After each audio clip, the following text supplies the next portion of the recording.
And welcome back, everybody, to another live reaction here at I'm Not a Coach.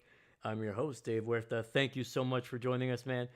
And oh my goodness, we got a freaking game for you tonight on Saturday Night Football. We got the Green Bay Packers heading south to Chicago to take on the Bears. And what's on the line tonight? Not a whole lot. Potentially the second seed in the NFC. Potentially the division. I believe whoever wins tonight will not only have the inside track to win the division with 2 weeks left, they'll likely be the division winners and host a playoff game at home.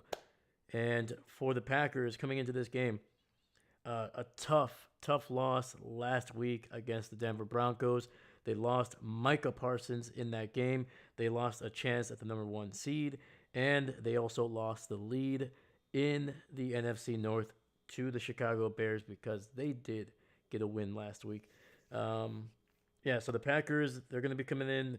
What is the two biggest questions coming into this game for the Packers is one, what does that defense look like without Micah Parsons, without that non-stop motor, without the, I don't want to be dramatic, but without the heartbeat, the engine, the motivator of that defense? What does it look like? Rashawn Gary, Lucas Van Ness, Kingsley Enagbari are all going to have to step up. Carl Brooks is going to have to step up. Some of those big guys that kind of rotate that have had to kind of step up already without Devontae Wyatt in the middle. He's also out for the year. All of those guys in that front seven are going to need to be massive. And in the secondary, they're going to need to be able to compensate because the pressure is likely not going to be as consistent as it's been for the last 3.5 months of the NFL season for the Packers. And then finally, how does the Packers offense respond? They were looking solid through the first 2.5 quarters of the Broncos game. And then when they lost Christian Watson, when they lost Micah Parsons, to be honest with you, the whole team just lost its mojo. It's lost its ability to get things going. And luckily for the Packers, they will have Josh Jacobs. They will have Christian Watson. So two key players that kind of picked up some injuries late in that game last week. They will be in. How much will they play? We won't know until we'll see how it goes. But I believe the Packers are going to have to rely on Jordan Love even more in this game. I think he's going to need to set the tempo for the entire team, not just for the offense. For Chicago, they have won 6 out of their last 7. Obviously, their only loss coming to Green Bay in that 7-game span, and they're gonna be playing with a chip on their shoulder, man. They beat Green Bay. They split the series last year, and they're gonna try to do the same thing this year, starting obviously tonight. All right, Green Bay with the ball, getting it around the 5, getting it down across the 30, and I believe, woo! Let's see where they're going to mark him. There's already an early flag. They stopped him up at around the 32, but then the pile moved across the 35. And obviously we have the flag. So we'll see where they are going to spot this ball. Things are getting already chippy here in Chicago, Illinois. The Bears are pointing that it's against Green Bay. We have 1 or 2 Packers pointing that it's actually on Chicago. And there's a face mask right there. That should be on Chicago, but I don't know if that's the call.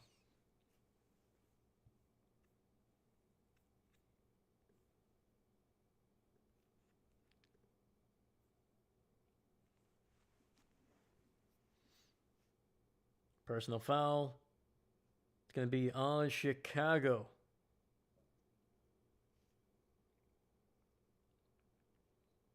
Yeah, it's going to be an unnecessary roughness on number 48, so that's going to tack on an extra 15 yards for the Packers.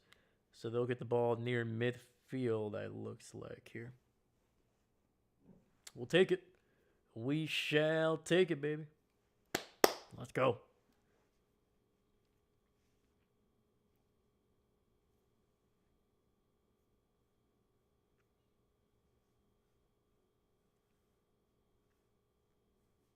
But how are you guys doing tonight, man? Let me know. Let me know. It's a big one. This is going to be for the division, most likely. All right, we got Love under center, ball at the 47. Josh in the backfield, and we got Christian Watson in motion. Hand off to Jacobs. He bounces it to the right, and he will pick up 2 yards down to the 49. The Chicago defense is solid. I think they play the pass a little bit better than they do the run. Let me double check my numbers. Yes, their running attack, their run defense in the bottom third of the NFL. We got 2nd and 8. Jordan in the shotgun, running back to his right. Reed in motion. Looks, throws, gets it out to one of his tight ends, and I believe that is Musgrave, who fumbles the ball, and it's going to be recovered by Chicago. But they're saying they stopped his forward progress, so no fumble on that one. All right. Dude, Musgrave, you gotta hold that thing, man. Come on.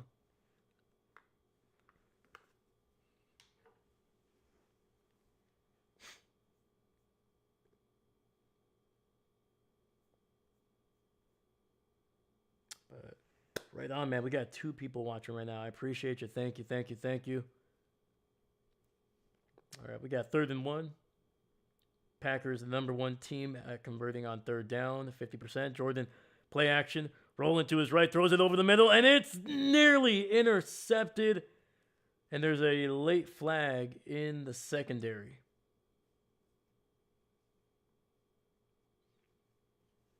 The Chicago defense, even though they're not great against the run, they are the number 1 defense at getting turnovers, man. They also are the number 1 team at interceptions, specifically. I think they come into this game with 21 interceptions. So there's actually 2 penalties, both on Chicago. One of them was, I think, illegal contact. That's going to be declined. And then there's roughing the passer. Yeah, basically they dumped Jordan. They kind of wrapped him up, and then just kind of landed right on top of him. That was a Booker. So 2 big penalties on Chicago early in this game have given the Packers basically 30 yards. All right, 1st and 10, ball at the 29. Jordan under center, single back in the backfield.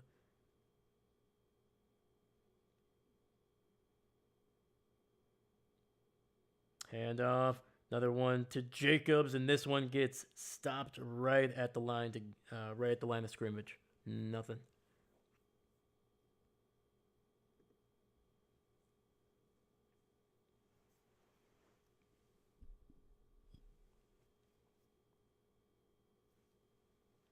Chicago is going to get Tremaine Edmonds back. They did not have him for that Green Bay game 2 weeks ago. He's obviously one of their starters right there in the middle. And he's an athletic guy, man. He can definitely stick around with some of these tight ends. And the ball is thrown, and it's batted right at the line. Looks like Jordan was trying to target the rookie Matthew Golden there.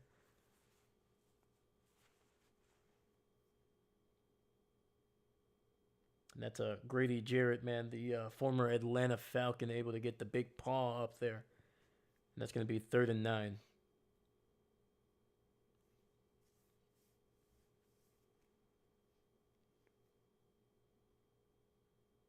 I got to give it to Chicago fans, man. They look like they're showing up here in the stands. All right, Jordan in the shotgun, running back to his right. He's got 2 receivers split out to that right side. Ball at the 28.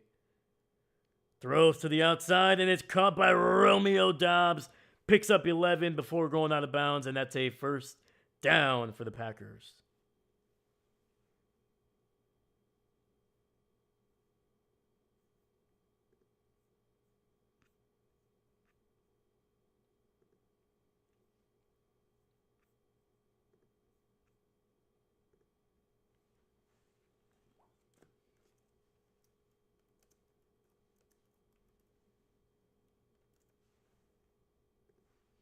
All right, 1st and 10, ball at the 16.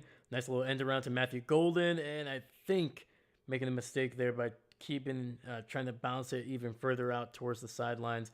I think if he cuts it up, he at least gets 3 or 4 yards, at least. Instead, I think it's a 1-yard gain for the rookie.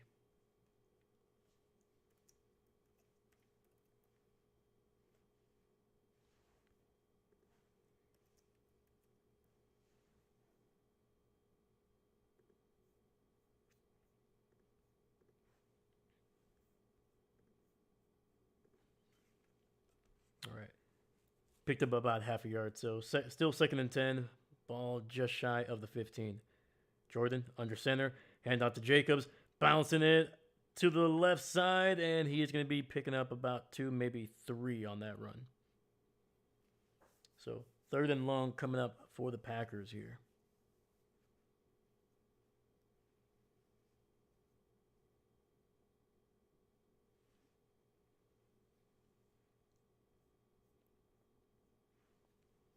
All right, we got 10:45 left in the first quarter. Clock is running.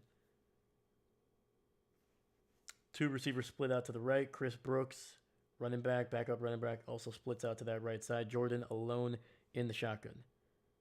Looks, throws to the left. He finds Romeo Doubs, and he is going to be a yard shy of the first. So 4th and 1 inside the 10, down near the 7.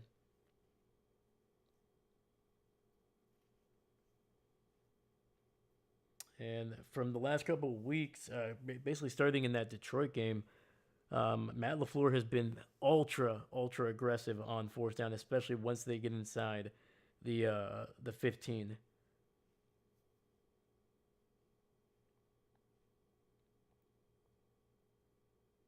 All right, Packers not looking to settle for 3 points here on this opening drive.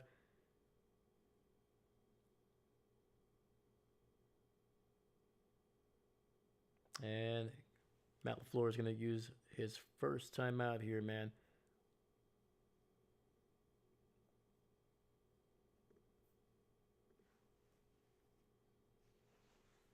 Yeah, so coming into this game, man, Jordan Love, through the first 5 games of his NFL career against Chicago, he is 4-1. He was a perfect 2-0 in his first season. His first career start came against the Chicago Bears. It was a fantastic week 1, man. That gave Packer fans a lot of confidence in Jordan Love. He looked great. I think he threw 3 touchdowns, no picks in that game. Last year, once again, they split the series, although I can't remember. I think Jordan did start that game, but Malik Willis is the one that finished it. All right, 4th and 1, Jordan in the shotgun, running back to his left. Reed in motion to the right side. 3 receivers split out to the right. Jordan changing a few things here at the line.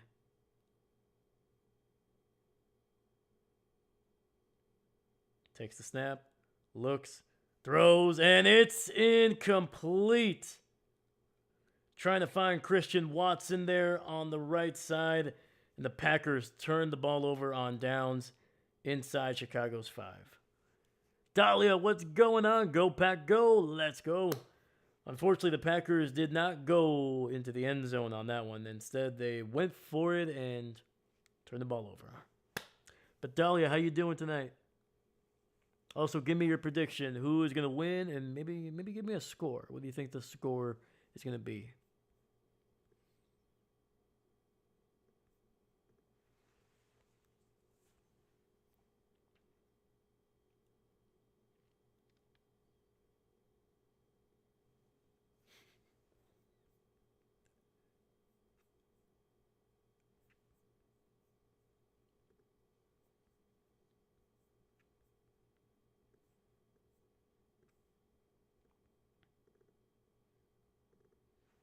But yeah, after this game, man, both of these teams only have 2 more games left to go in their season. So there's not a whole lot of room to catch up if they lose the lead here. For Chicago right now, currently the 2nd seed in the NFC, currently leading in the division. But obviously, if the Packers beat them tonight, not only do they hold the tiebreaker, which doesn't really go into effect because Chicago would need to tie one of their last two games for it to be a tiebreaker. But right now, Green Bay would be basically a full game ahead of Chicago with 2 games left. Dahlia, last minute shopping right now. Oh, I'm right there with you. Yeah, I'm like if I pan the camera just a couple feet that way, you would see wrapping, bows, and about 40 to maybe 35% of the gifts that I've wrapped. Still a long way to go. My goodness. Packer win, but it'll be a fight. Oh, for sure. 100% agree. There aren't many games that like if there is, especially in the last like 20 to 30 years, if one of these teams is winning by, if there's like a blowout between these two teams, usually it's on the side of Green Bay. But early 2000s the Packers were not great, so there's a couple times Chicago definitely got the best of Green Bay there.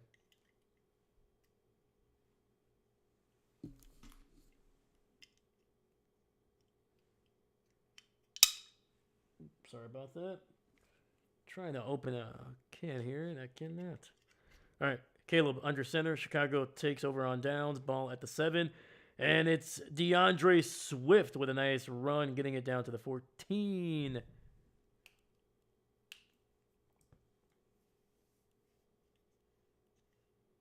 David, let's go, David Stegosaurus. What's going on, brother? How you doing? How you doing? And how's your Christmas shopping going? Let me know. Let me know.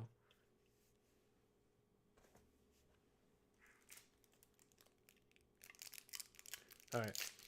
2nd and 3. Caleb in the shotgun. Takes a snap. Sorry, in the pistol. Takes a snap. And it's going to be a run by, is that Swift or no, that's Kyle Manengai. Picking up the first down and getting it down near the 23-yard line. There we go. Sorry.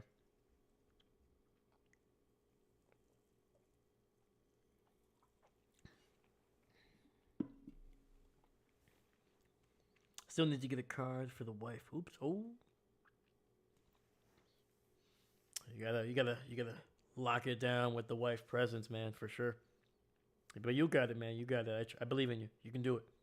All right, 1st and 10, ball at the 24. Chicago has picked up 17 yards already on their first 2 plays. Throw over the middle, and it's wide open. It's going to pick up about 14, maybe 13 yards.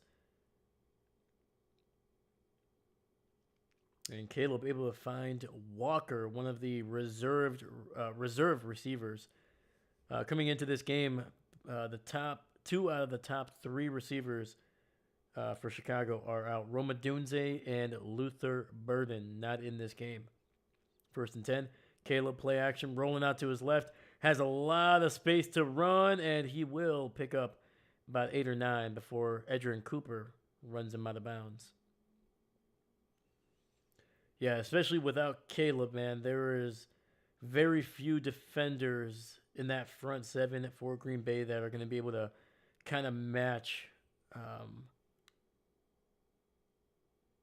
Sorry, the Chicago player down, and he took a shot from behind.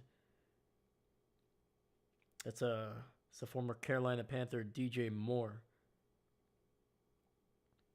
But yeah, there's not going to be too many players in the Packers front 7 that would be able to run down Caleb Williams. So, especially with Micah out, Caleb might have a little bit more room to roam in this game than he did in the first matchup. Chug, chug, chug, chug. Yeah! There we go. I got to pace myself, man. Got to pace myself. All right. 2nd and 1. Halfley sends the blitz, able to get out of it. Finds his receiver, Zacchaeus, across the 40, 35, and Zacchaeus is going to be in field goal range after that one there. Sorry, Zacchaeus gets Chicago in field goal range there. That was a heck of a throw on the run by Caleb Williams. Oh, that's a mismatch all day, man. Zacchaeus, to me, one of the most underrated slot receivers in the NFL, going up against Quay Walker in coverage. All right. Ball at the 26 of Green Bay. Little end around there with DJ Moore. Has a lot of space, and it's a shoestring tackle to save a touchdown. And right now, man, the Bears offensively are just ripping right through this Packer defense. There was a little bit of an orbit motion. DJ Moore catching it, basically like a little bit of a swing pass. And Javon Bullard able to bring him down as the last man.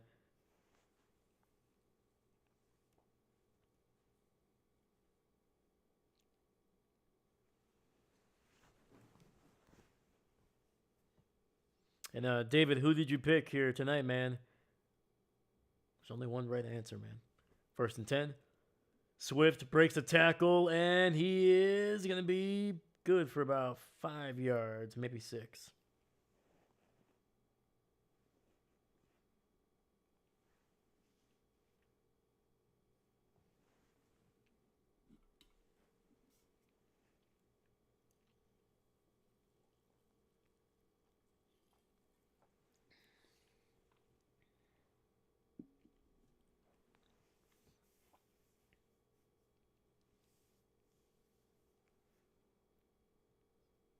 All right, we got 2nd and 4.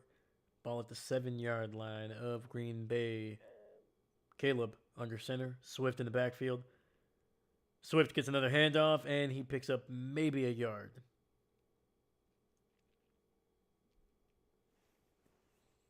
I picked the Packers to win. Let's go. All right, man. Between all three of us right now, man, the Packers, man, they got the support. Come on. Come on. No, but like Dahlia said, this is going to be a dogfight for sure. Plus, the Packers are without not just Micah Parsons, but they're out Evan Williams, who has probably been the best player in that secondary for them this season. Swift gets it, another carry, and he is going to be, I think, about half a yard shy of the first. 4th and inches coming up.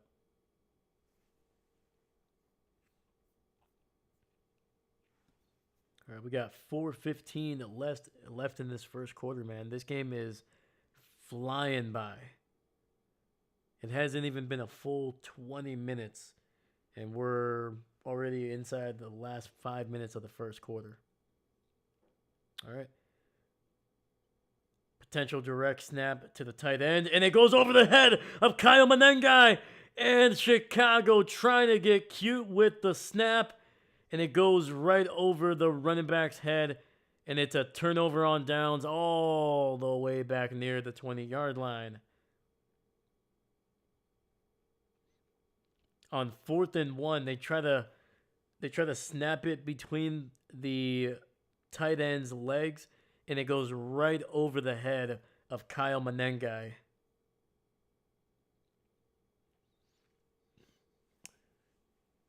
Thank God Chicago are dummies, man. I guarantee you, if direct snap to the tight end, tush push kind of thing, they could probably get the first down.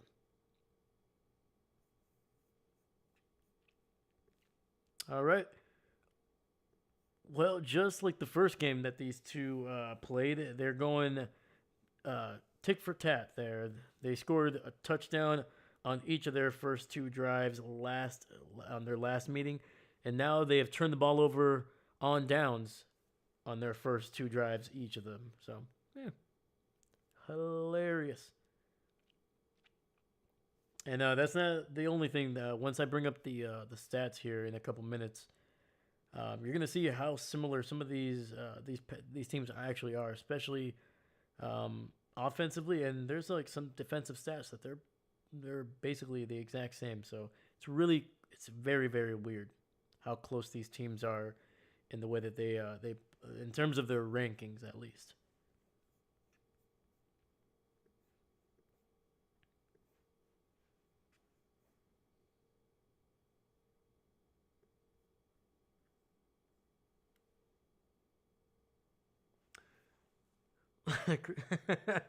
Very amusing. There we go. Absolutely, man. Absolutely.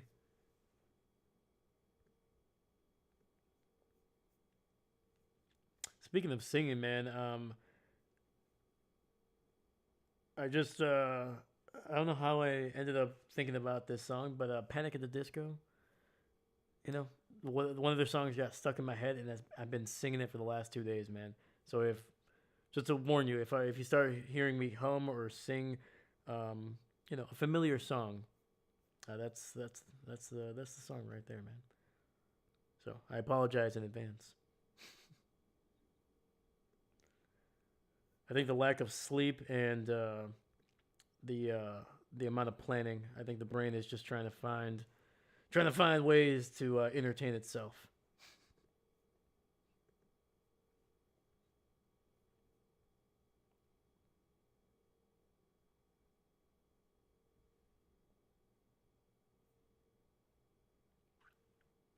David, which one is it? Oh, hold up. First and 10, Jordan dropping back, and he throws it to his tight end, who ends up dropping the ball. That was Fitzpatrick. Um, I write sins, not tragedies. That is the song from Panic at the Disco. I chime in with a haven't you people ever heard of? There you go. Just a little taste.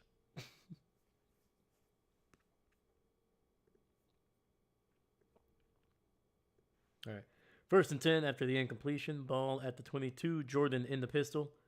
Hands it off to Josh Jacobs. And finding not a whole lot of room to run early in this first quarter. Picks up about 3 or 4 on the run. It's actually one of his biggest runs so far through the first roughly 12 minutes of this game.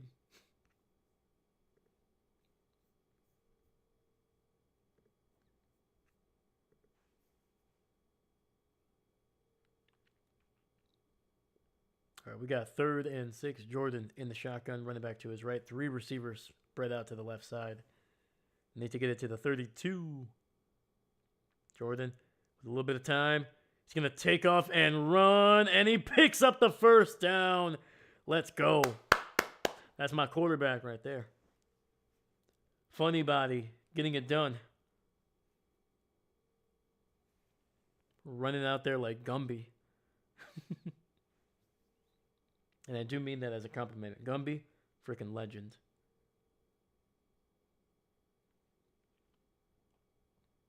All right, 1st and 10. Jordan dropping back, looking, throws to the left, and that's going to be, woo! That is an insane freaking catch by Romeo Dobbs, man. Dude, when Romeo is on, the guy is, to me, he's one of the more underrated receivers in the NFL. Like, when he is on, dude, his ability to adjust his body to the ball, incredible. 1st and 10, ball at the 46. Jordan under center, single back in the backfield. Josh trying to cut it up the middle, breaks a couple tackles, and gets it down to the 50. Gain of 4. David, I know that song. Getting songs stuck in your head can be annoying. It's much better to face these kinds of things with a sense of voice.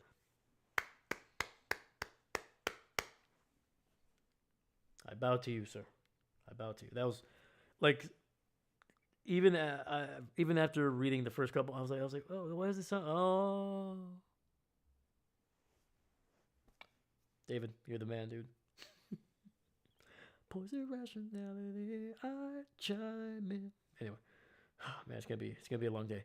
2nd and 6, another handoff to Jacobs, and he picks up the first down. Nice little spin move there at the end to get the extra yard or 2. All right, man. Yeah, that's what Green Bay is gonna have to do here, man. Like I said, they're gonna need to rely on Jordan Love at some point in this game. But if they can get Jacobs picking up big chunks here, not 20, 30 yarders, that would help. That would be awesome. But if he can average at least 5 yards per carry, man, 5 yards per carry, that'll go a long way to kind of easing the stress that potentially the Packers defense will be dealing in this game. All right, 1st and 10, play action, rolling out to his left. Jordan slings it, and ooh, is it a catch? Is it a catch? I think he only got 1 foot, and Christian Watson unable to get that 2nd foot down in bounds.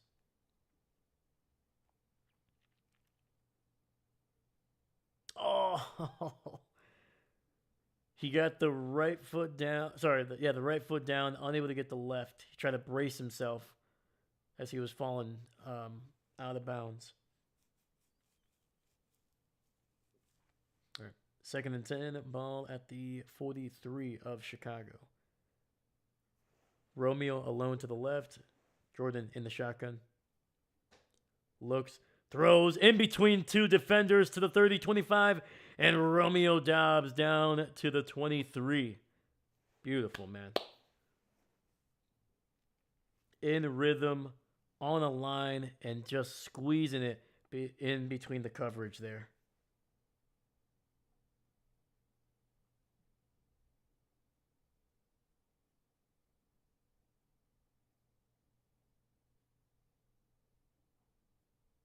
All right. Believe it or not, with just less than half an hour gone in real time, the 1st quarter is over. We head to the 2nd quarter.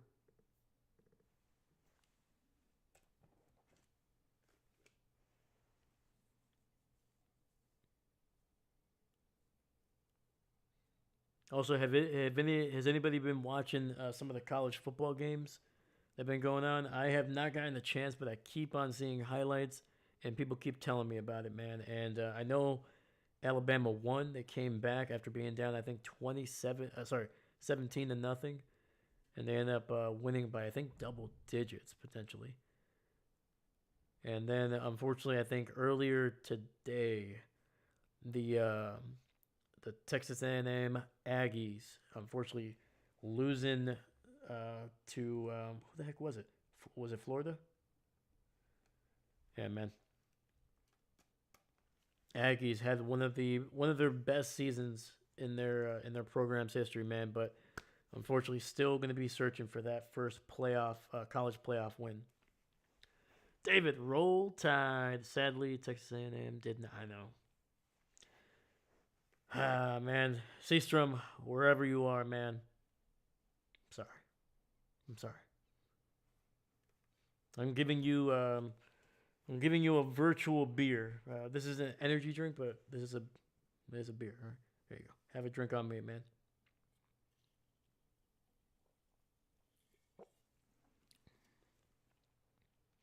Oh, that's good. You can really taste the hops in those.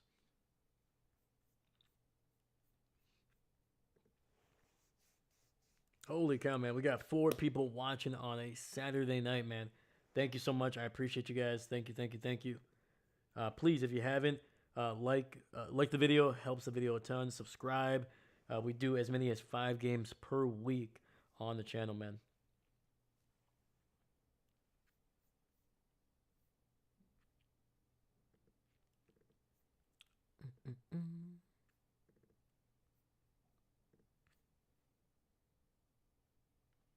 Ooh.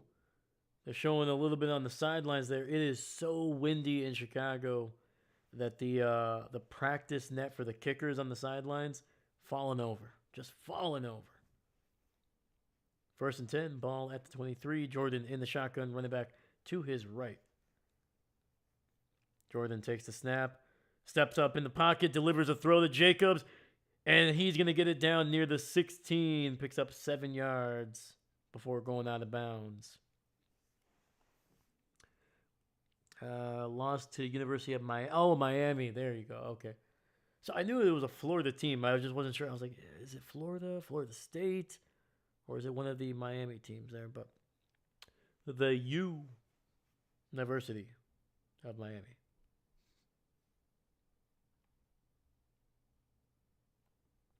All right, 2nd and 2. Jordan in the shotgun.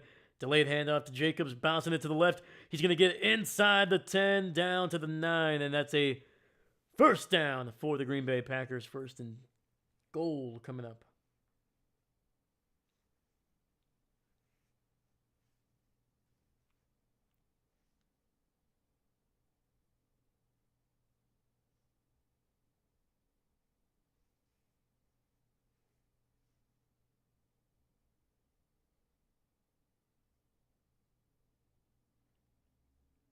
All right, Jordan takes the snap in the shotgun, gets it out to Jacobs, setting up a screen there on the left side, and he will be spun down to the 5-yard line. Gain of about 5 on that one. Second down.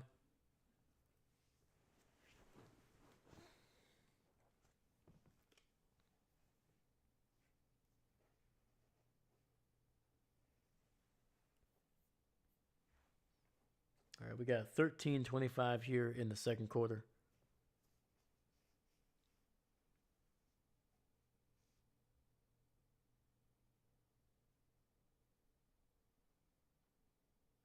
All right, Jordan in the shotgun. Single receiver to the left. Quick throw to the outside.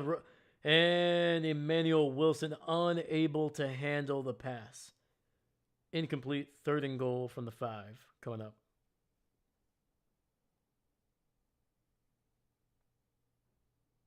Oh, Jesus, man. That smacked him right in the hands and then in the face. Come on, Wilson.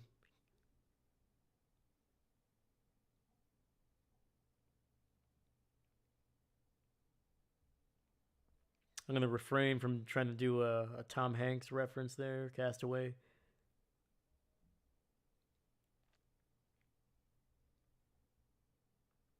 And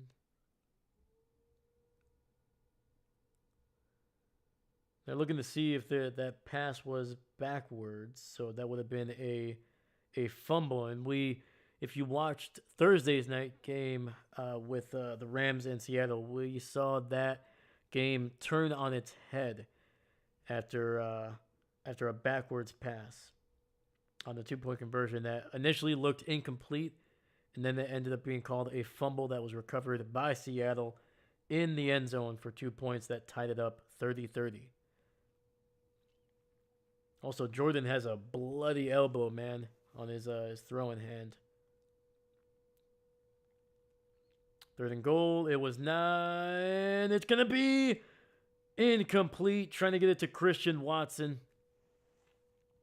Dude, it is a windy game, man. You can see all the photographers, all their jackets, man, are just... So it's going to be a tough night for these quarterbacks, man, because that wind is just going to start affecting these guys so much. And the kicking game, speaking of that, because Brandon McManus is out there for this field goal attempt. David, yeah, there's no need for that Wilson impression. Go behind your couch and do Wilson from Home Improvement. Oh, heck yes. Wilson. That's a throwback right there. And McManus is good. And the Packers get on the board first. Let's freaking go, baby. Doesn't matter how much of a lead you have, as long as you have it at the end of the game. That's all that matters, baby. The Packers could win 3-0. It would be a boring game, I'll tell you that right now. But I'd be very happy with a boring division title. I'll tell you that much.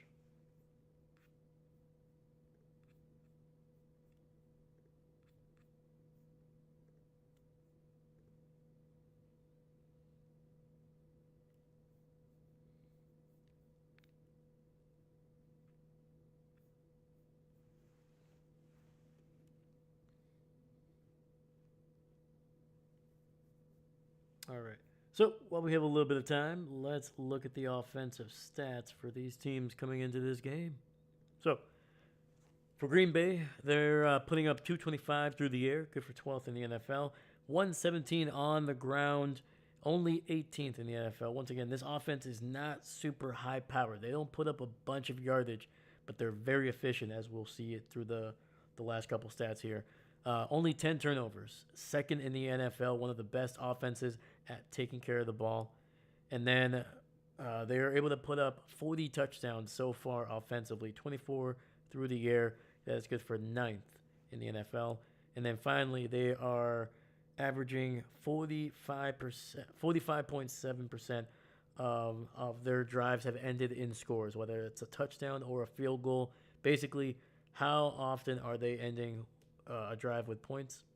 Right now, man, as after that field goal, they're at 50% tonight. Hopefully, that number keeps on going up. But they're eighth in the NFL, one of the top most effective offenses in the NFL. So for Chicago, putting up 217 through the air, 17th in the NFL. They are the second best run offense, putting up over 150 on the ground. They are right with Green Bay in terms of turnovers, exactly the same. 4 fumbles, 6 interceptions, 10 turnovers overall, tied for second. 39 touchdowns, right behind the Green Bay Packers, at least offensively. The reason that they are tied in terms of being ninth is that they do have a special teams touchdown. And then finally, efficiency, they are scoring on 43.3% of their offensive drives this season. That is good for 12th in the NFL. So hopefully that gives you a decent idea of what to expect from these offenses. Obviously, the conditions could have an effect on the effectiveness or the efficiency of this. But to be honest with you, a game like this kind of is in favor of Chicago. They run the ball well. Their defense is able to get turnovers. And I think right now, man, the way that the Packers defense, we don't know exactly what they're going to look like. I think the Chicago Bears have an opportunity here to take advantage of an injured Green Bay Packers team. And they're going to get a holder for this field goal. For the kickoff here. And McManus boots this one into the air. It's going to be caught around the 15 to the 30 to the 35 and down to the 37-yard line is Chicago. If you want a boring division title, you better get yourself a good drill, eh? I like it. Division title. I got you. I agree with the Bears' running advantage, 100%. Yeah, like I said, the Packers have been effective. They like to take their chances down the field. They like the explosive plays. They've been efficient on third down. That also keeps their drives alive. And they have one of the more when their offense is playing well, they are very freaking hard to stop, especially in the second half. Looks like we have a player down on the ground. Looks like a Green Bay Packer. Is that? I think that's actually one of their edge rushers, man, or one of the outside linebackers. Let's see here.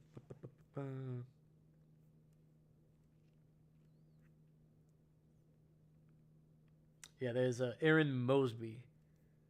Yeah, undrafted guy out of Fresno State back in 2022. He's been with Green Bay since 2023. He's been there for a while. I think this is third season with Green Bay. He spent time with the Carolina Panthers his rookie year. But ever since the Packers picked him up, man, he's been kind of that guy that is like just on the bubble of the roster, but seems to always make it. Sometimes he hits the practice squad, but usually he's been relatively on the active roster for most of his time in Green Bay. Usually as that fourth or fifth pass rusher.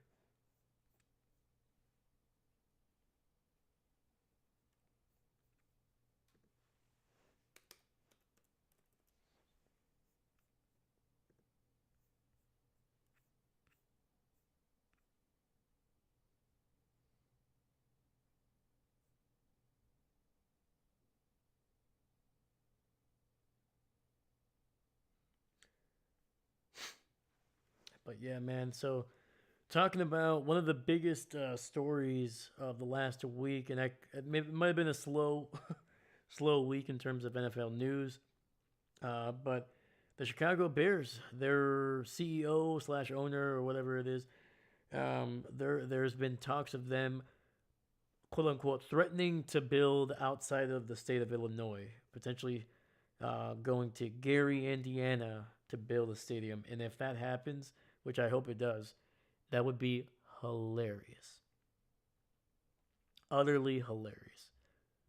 Like the Bears are a staple, not just of the NFL, but like of Chicago sports.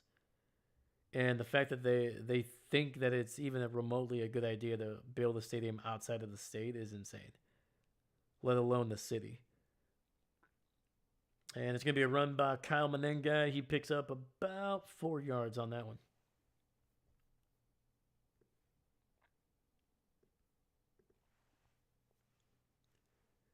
But yeah, I think it's more of like, kind of using what the Rams did with St. Louis as like a threat. Hey, we'll move. Unlike the Rams, they had a history in LA, and I think that to that point, I think they had been in LA longer than they had been in St. Louis, if I'm thinking correctly. But yeah, Chicago, there's no way that they're leaving the state of Illinois. 2nd and 5. Caleb throws it underneath, gets it to Kyle Menengai. He'll be about a yard or two shy of the first, so 3rd and short coming up. Call them the Indiana Bears, or I heard it's maybe Gary, Indiana. They'd be Gary Bears. That could backfire with making fun of the team's names. I know, man. Yeah, the Gare Bears. That'd be a good one. The Gare. Honestly, if they do that and they're playing well, I would lead into it. The Gare Bears. That'd be awesome.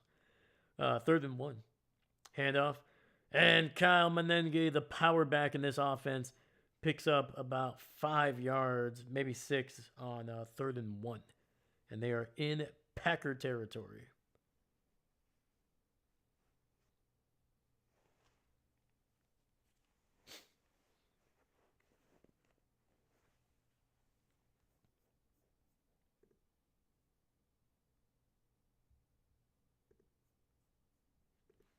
All right, 1st and 10, play action. Caleb looking, running for his life, and he's going to throw it away. That's going to be incomplete, but there is a flag, and I think that's going to be in the secondary.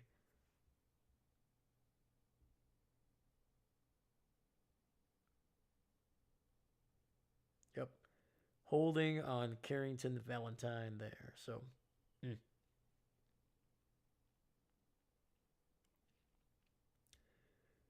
like on paper, this should be a big game for the tight ends. Cole Kmet, Colston Loveland. Roma Dunze out. Luther Burden out. DJ Moore hasn't really been on the same page as Caleb for a good chunk of the season. Like the tight ends should be having a big game, and yet I don't think they've caught a pass yet. And it's going to be thrown, and once again, DJ Moore basically running up the field. Caleb expecting him to cut it either short or get it to the sidelines, and not on the same page. Keyshawn Nixon almost able to undercut that route.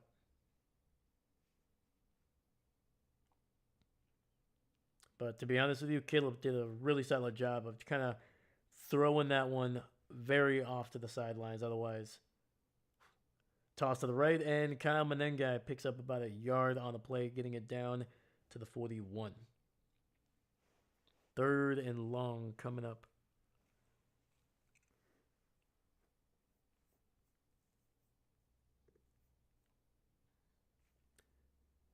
That was Jordan Riley, a guy that I have not seen play a whole lot. Let's see here. 7th round draft pick in 2023 for the Giants. All right, 3rd and 8. Caleb in the shotgun, running back to his right, and oh boy. Well, there was about 3 Chicago Bears that moved pre-snap, and you can't do that.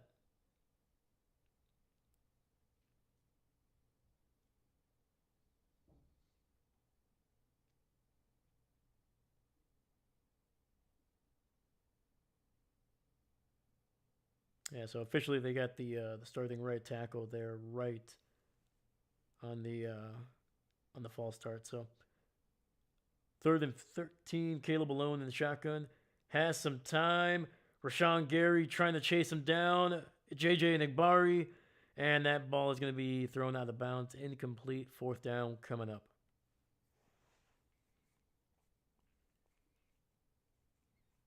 Yeah, Rashawn Gary looked like he was going to be try to chase Caleb Williams all the way to Gary, Indiana on that one, man. He was not letting up.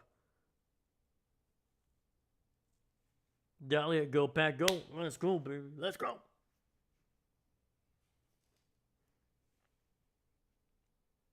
right, we got 9:41 here left in the second quarter. Yeah, let's see if Green Bay can get into the end zone on this next offensive drive. Punt is going to go. Ooh, great freaking punt, man. And they're going to pin the Packers down inside their own 5 down to the 2.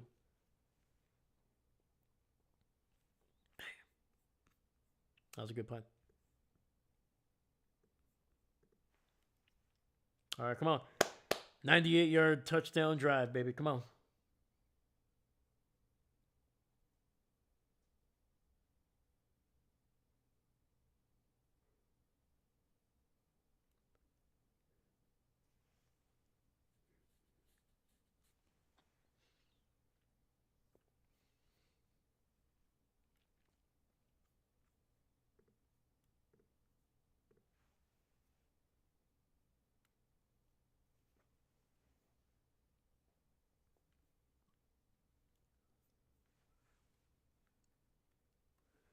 All right, so let's finish up talking about the off.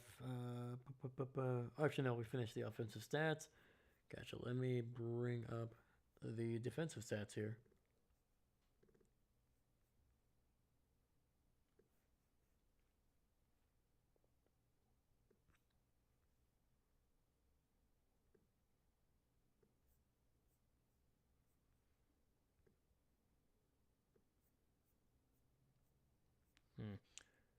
All right, having some technical difficulties here, so I'll wait on that for the next commercial break, but should be ready by that time. I do not know what the heck that just happened. Come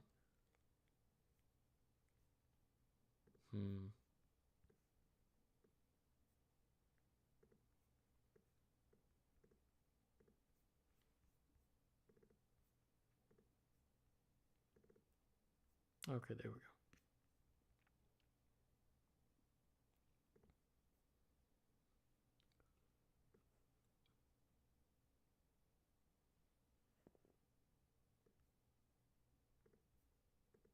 All right, but anyway, so the Packers offensively, man, they're starting to get the running game going a little bit. Honestly, they probably, obviously in hindsight, you probably kicked the field goal on that opening drive. You got it inside the 10. You know, I understand the logic. I don't disagree with the decision to go for it on the first drive.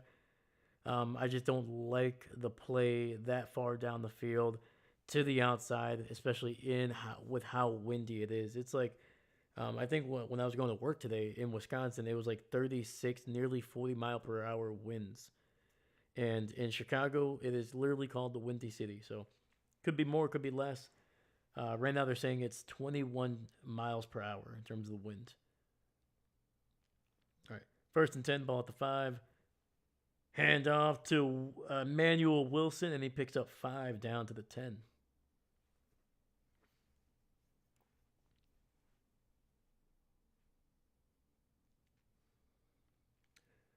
Dave, today I had an Eagles fan complaining about the refs treatment of the Eagles. Said that the tush push with regard to the false start, that's a gray area. Tell him to come here. I need to speak to him in person. 2nd and 5. Jordan throws it to the outside, left side, and Watson picking up 7 yards and a first down for the Packers. No, and I'll say this.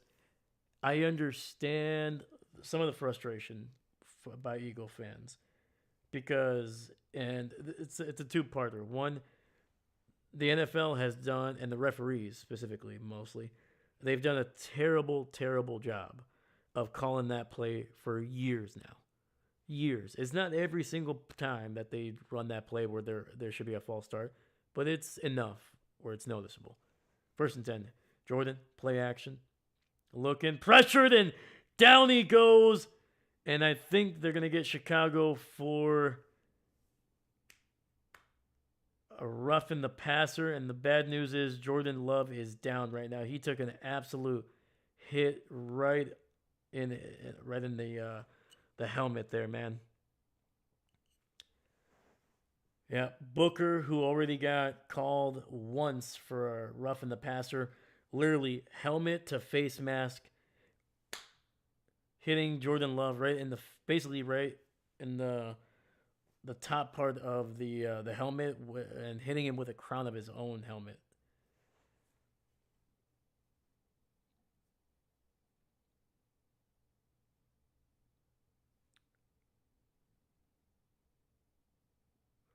All right, Jordan is still down on the ground, and they're gonna go to a commercial break.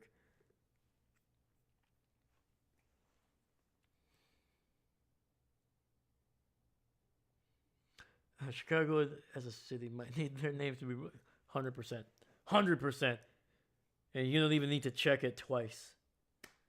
But yeah, hopefully Jordan's okay, man.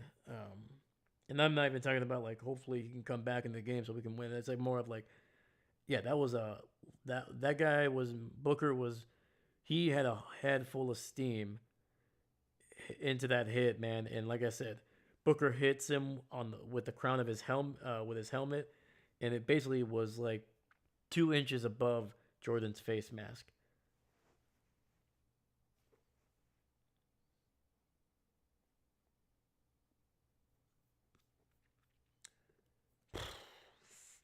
And this is what happened last time.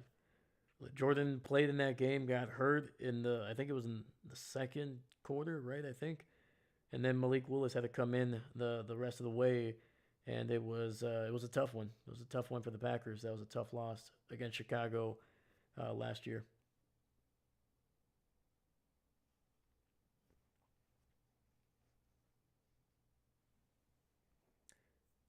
So the good news is from Casey Carlson on Twitter says Love runs into the injury tent. So that's good news. Jordan is up and at it, but it does not guarantee that he'll be back into this game.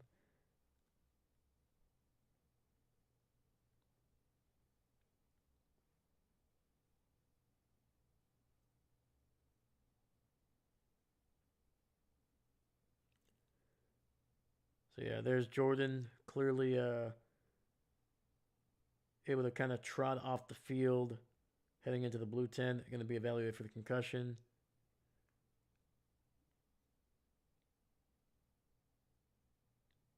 Jesus.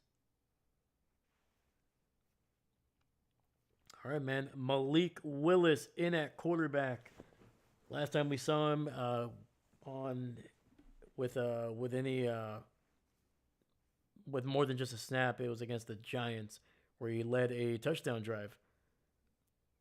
And Emmanuel Wilson gets the handoff and he picks up 3, getting it down to the 35.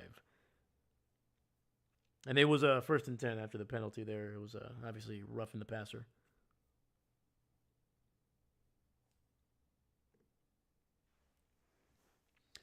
Yeah.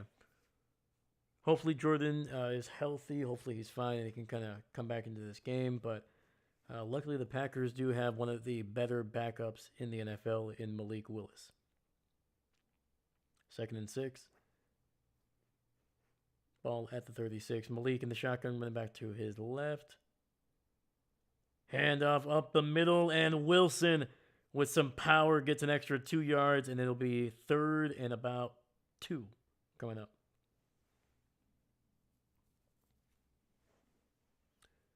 All right, Jordan is heading into the locker room. He does not have his helmet with him.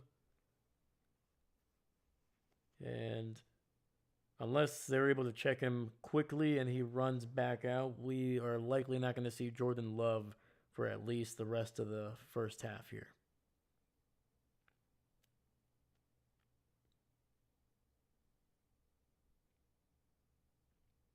All right. 3rd and 1, ball at the 41. Malik under center, single back in the backfield. Hands it off to Jacobs, and he picks up about 3/4 of what they needed, and now Josh Jacobs is a little slow to get up. And the Packers are falling apart here, man. All right. Well, he's able to pop up, and the Packers are going for it on 4th down here. At least it looks like it.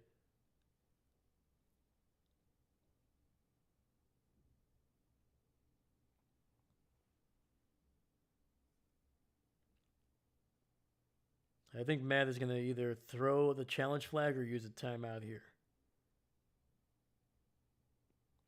And they're going to use their second timeout.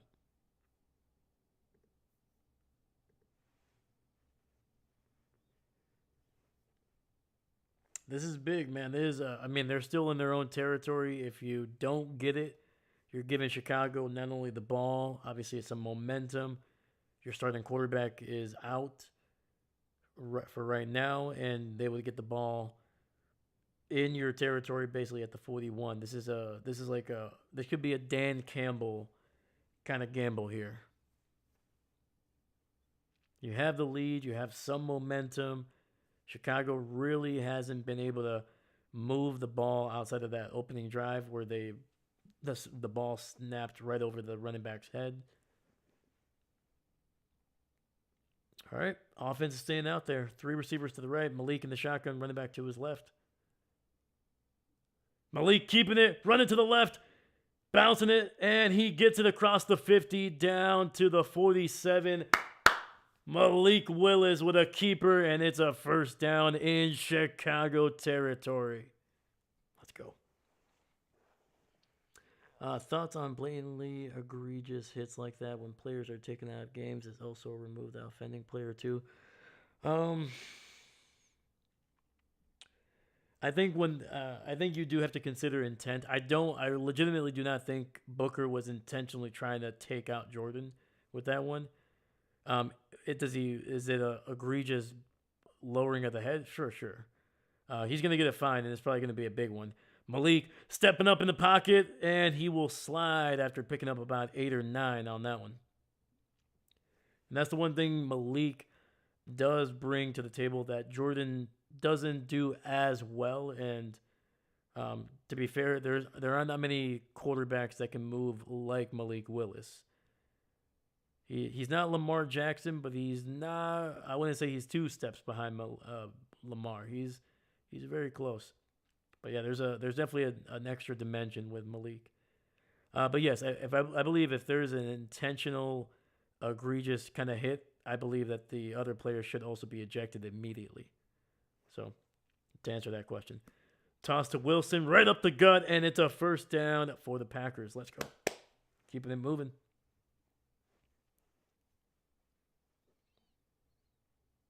And then I'll say this too, man, and I think last year was a great indicator of what Malik can bring to the offense. The Packers' offense is an offense that can adjust to purely almost running the ball. And they did it with Malik in those 2 starts last year. And something tells me they'll be doing it a lot more tonight if Jordan cannot come back. And Chris Brooks with a carry. He picks up 4 yards on first down. But yeah. But hopefully I answered your question, David. Sorry, man. But yeah, I agree. Like, if it's clearly you can tell, like, that player did not make any other intention other than just trying to use his helmet to create, like, to make a play or cause an injury, get him out. Get him out. Probably not only is he ejected in this game, probably a fine, probably another game where he might be suspended once again. So I don't know. 2nd and 6. Malik throws to the right, finds Dontavian Wicks, and he'll be very close to a first down.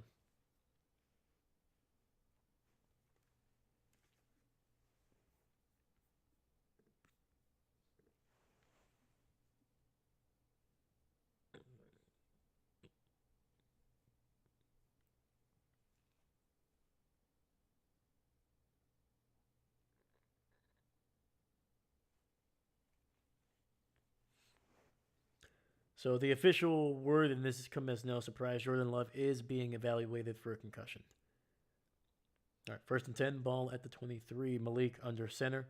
Toss to Wilson up the middle, and he gets it inside the 20, down near the 18.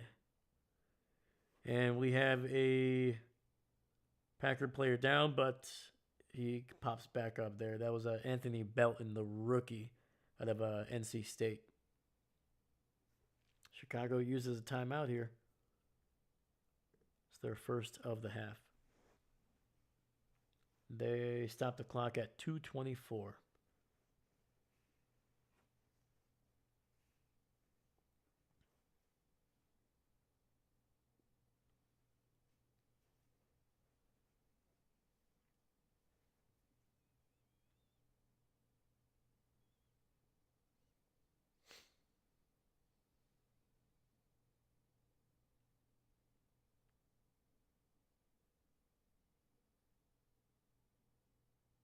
Man, they got the heaters blasting out there, man. Second and 6. Forward receiver set. Malik in the shotgun.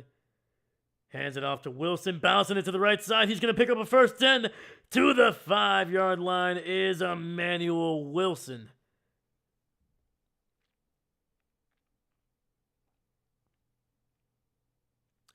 Dude, I love the way Wilson runs, man. It's just so quick, man. He's really a one-cut kind of guy. And he just hits and just goes. Doesn't really dance around.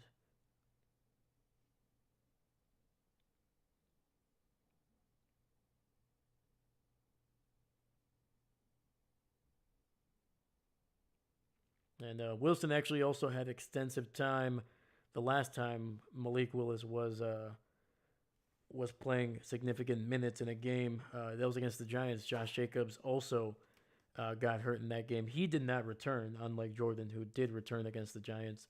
And I think Wilson, I think Wilson played what? He had about 60 yards against the Giants in that game, I think. But yeah, man. All right, we have reached the 2-minute warning here, man.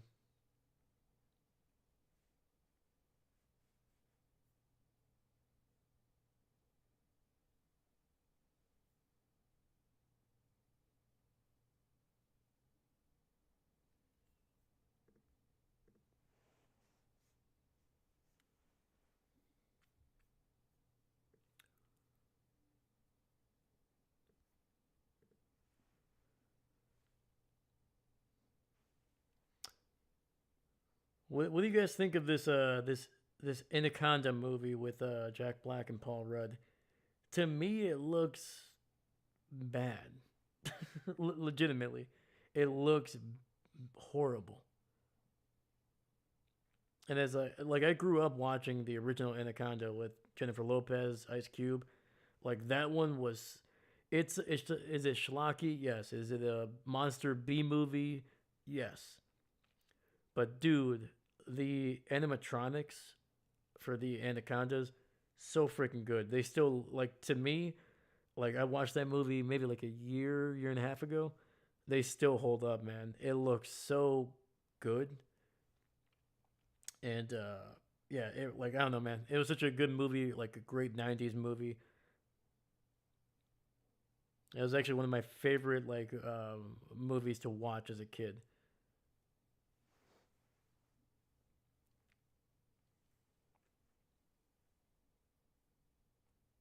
But yeah, I don't know. Let me know what you think. Let me see here. I feel like it's almost as bad as that first one that I don't know I saw all of. Oh, okay. Gotcha. That's fair. Yeah, it's fair. All right, first and goal from the 5. Malik under center. Single receiver to the right, single back in the backfield. Malik lofting one to the right, and it goes incomplete. Stevenson, number 29 for Chicago, playing that thing perfectly. It was a great throw. Romeo made a great attempt, but again, Stevenson just able to locate the ball and make a play on it. Oh, actually, no, it bounced right out of Romeo's hands. But good contested catch, though. All right. Second and goal.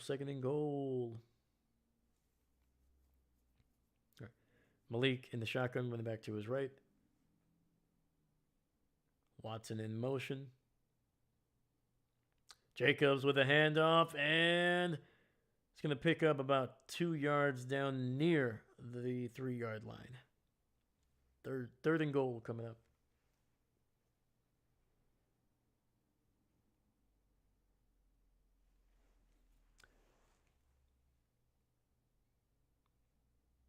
And by bad, I mostly just mean the story decisions. Oh, 100%. 100%. The way things happen. Your comments on animatronic CGI might be on point. Yeah, no, don't get me wrong. Yeah, the characters are dumb. 100% dumb. But that's why I was like, it's a B movie, you know. It's a B like Owen Wilson's character, really weird, like seemed like a nice guy, and then all of a sudden he's just like, yeah, this psychopath, I like what he's doing. And I'm gonna put everybody else that I've worked with or have known before this movie started, I'm gonna put their lives at risk. Yeah, don't get me wrong, the characters, not a whole lot of thoughts. All right, third and goal here.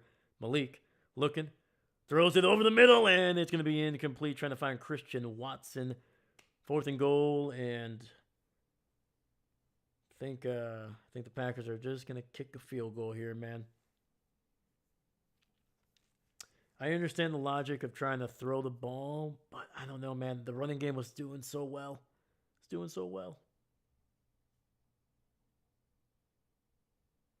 It looks like Malik was a little late on that throw because the window started to close up on him by the time he made that throw.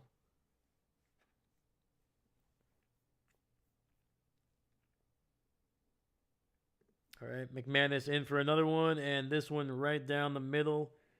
And he gives the Packers a 6-point lead with 1:41 left.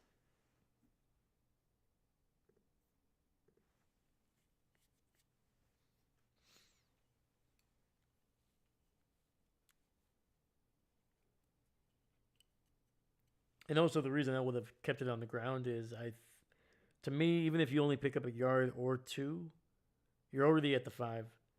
But you also keep the clock running, or you force Chicago to use their timeouts. So, I don't know.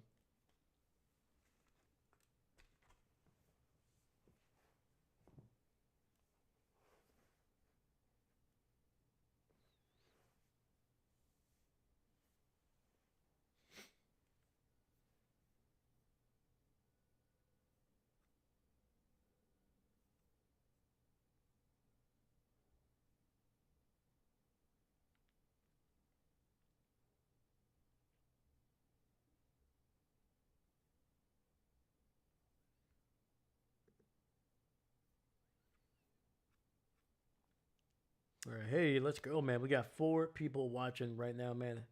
Thank you, thank you, thank you, thank you. Please, if you have a chance, leave a like, subscribe to the channel if you haven't. It helps out the channel. It's a great free way to support me on here as well. So thank you. Yeah, do it. Otherwise, the Bears are they're gonna start laughing at us here, man. We can't do it. Cannot let Chicago get away with that.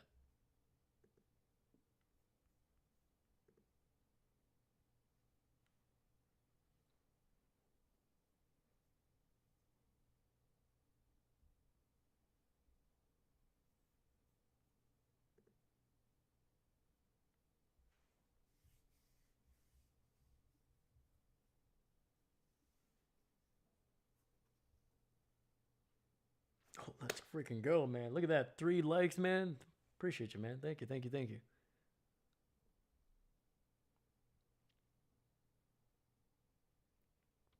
Jesus, man.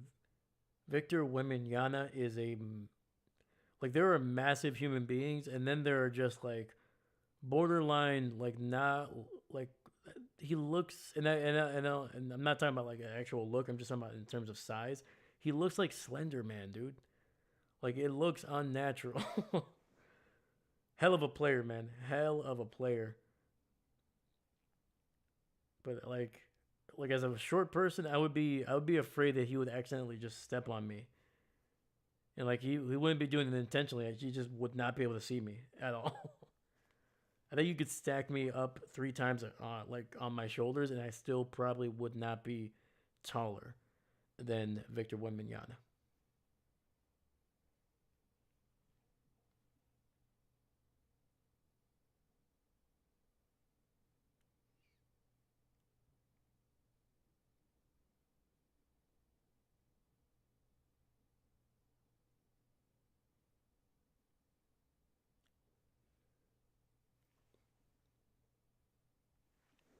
All right, man. Chicago gets the ball back here with 1:41 left. They have one timeout.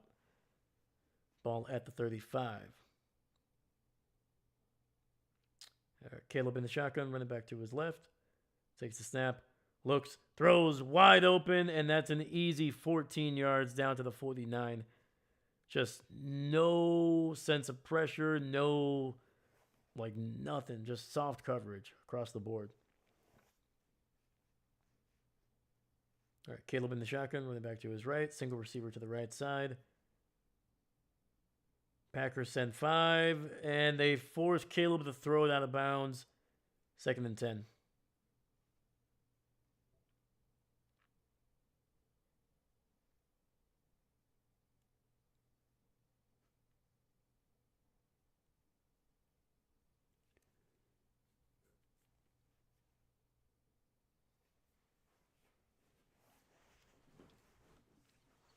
Yeah, the Packers have run twice as many plays as Chicago. Chicago 18, Green Bay 37 offensive plays.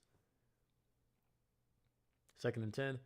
Williams in the shotgun, running back to his left, receiver in motion, and throws over the middle, and Zacchaeus picks up about 6 or 7. And we got 3rd and 3, maybe 3rd and 4 coming up. And they are at Green Bay's 45. Quick snap, no huddle, obviously. Throws, and that's going to be incomplete. Looks like they were trying to get it to Colston Loveland, and it's 4th and 4 coming up.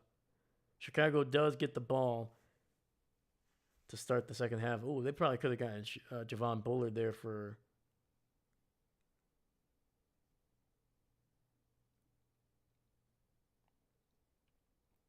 but, sorry, that was Cole Kmet, not Loveland.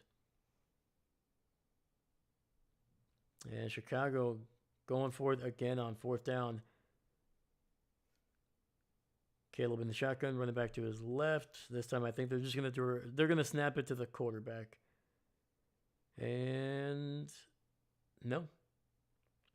It's going to be a delay of game, so they're trying to get Green Bay to jump off sides here.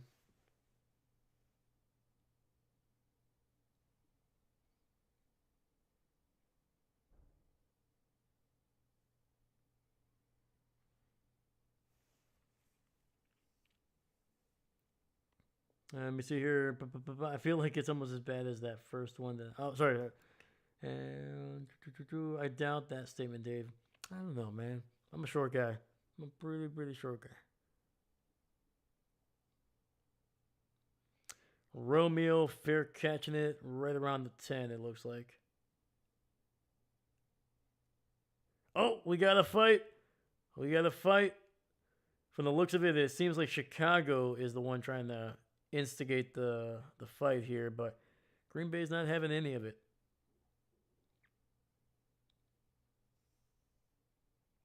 I don't know what Bo Melton's doing out there by himself. Get off the field, dog. Come on.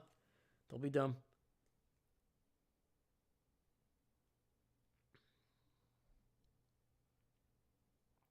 Oh, yeah, it was number 33 for Chicago, Jones. When they were engaged in the block, of course, he tries to grab the helmet of one of the Packers there. So unnecessary. And then you had one of the Packers get his hands in somebody's grill as well. So both teams doing something stupid. 1st and 10. 1st and 10. And Malik going to take a knee here, and the Packers are going to be satisfied taking a 6-0 lead at the half right now without their starting quarterback. Jordan Love left this game with a possible concussion. taking a nasty hit from Booker, basically hitting Jordan almost in the face mask with Booker's on the crown of his helmet there, man. So not great. 3 times your shoulder height is likely to be at least 4 feet, putting you around 12 feet. I mean, maybe. Just maybe. Maybe if he jumps.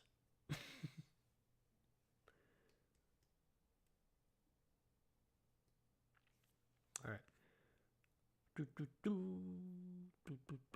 We are at the half, my man.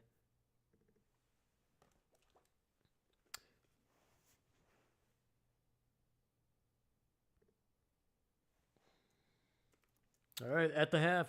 It's been a low-scoring game. Not a whole lot going on in terms of effective red zone offense, but the Packers are leading, and I will take that every day. And if this is what they do, if they win 6-0 all the way to the Super Bowl, I'll be a happy man. I'd be a happy man. But holy cow, man, we got 5 people watching right now. I appreciate you. Welcome. If you're new, we just hit halftime. Jordan Love, unfortunately, picking up a concussion, potentially a concussion. He's still being evaluated. Obviously, if he does have one, he will not be back in this game.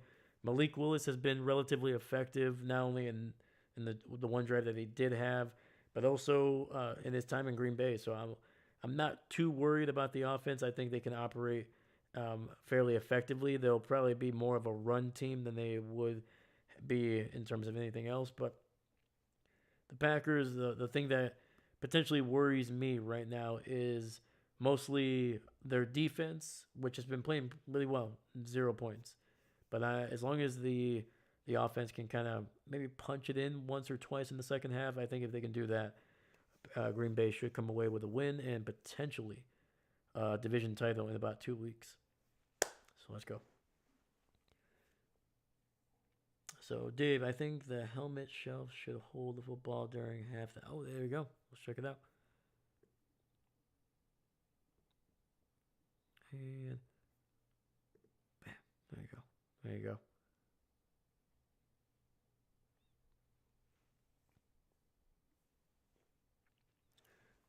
And David, a 6-0 Super Bowl would be so boring. It would be, but let me know if this makes up for it. That 6-0 nothing, actually, it's actually a pick 6, not 2 field goals. It's a pick 6. The Packers try to go for it, for a 2-point conversion. They miss it, but that's it. And there's a couple sacks. The other team fumbles a couple times. Maybe, just maybe, Green Bay Packers may fumble the ball with like 20 seconds left, just to make it interesting, kind of get your blood pumping at the end. But the defense holds on to win.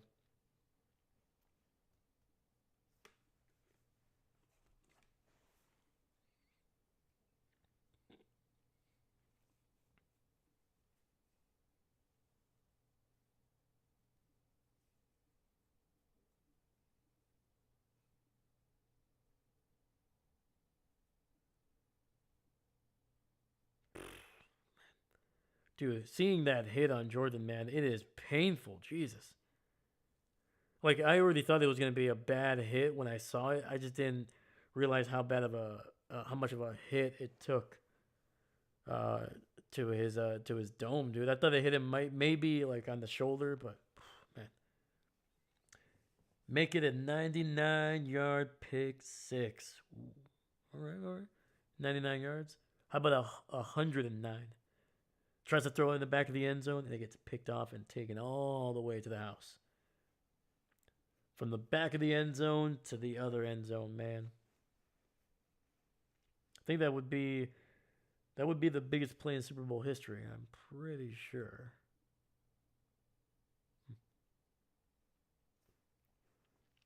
But yeah, 99 yards. Wasn't that the same distance as James Harrison's interception against the Cardinals? Was that Super Bowl 43, I think?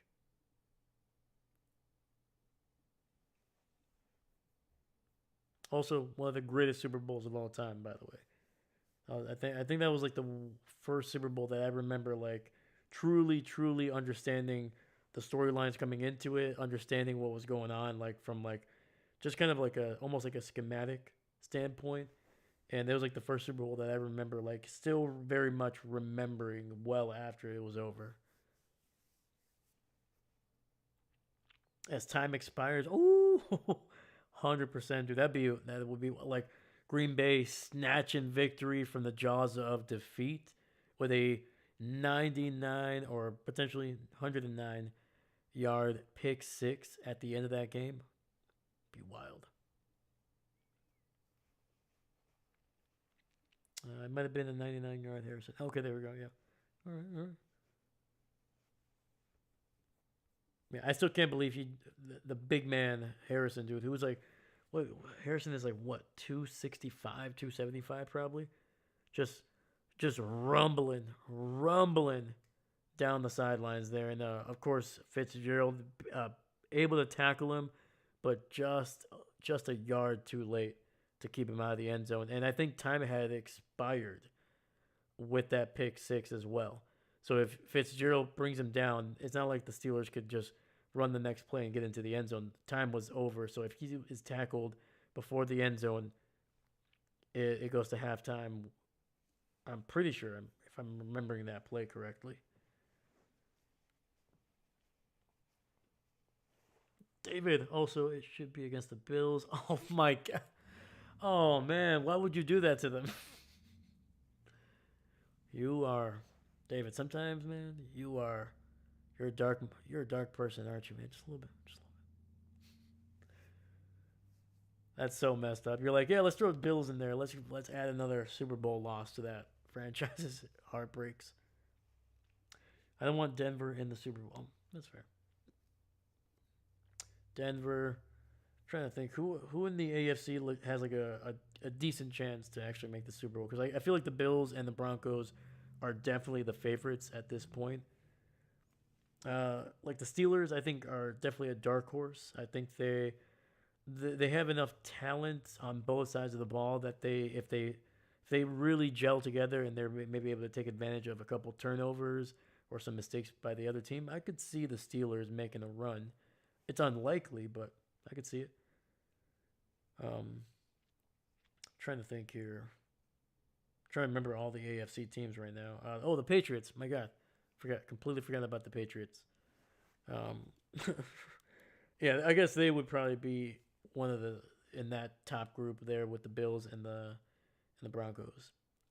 They played pretty darn well as well. They got a decent running game. Travion Henderson is explosive. Ramondre Stevens is a solid running back. Drake May, really good quarterback, and they have a pretty decent defense as well, man. They can stop the run for sure. 18 seconds. Arizona ball intercepted with 16 seconds. Time expires with him in the end zone. I watched the replay on you. Oh, okay. So I was right. Let's go. Al Michaels on the call. Heck yeah, man. One of the greatest of all time. Yeah, dude. Okay. So I did remember that Super Bowl was what, 2008? So 17 years ago, which is insane to think about. But yeah. All right.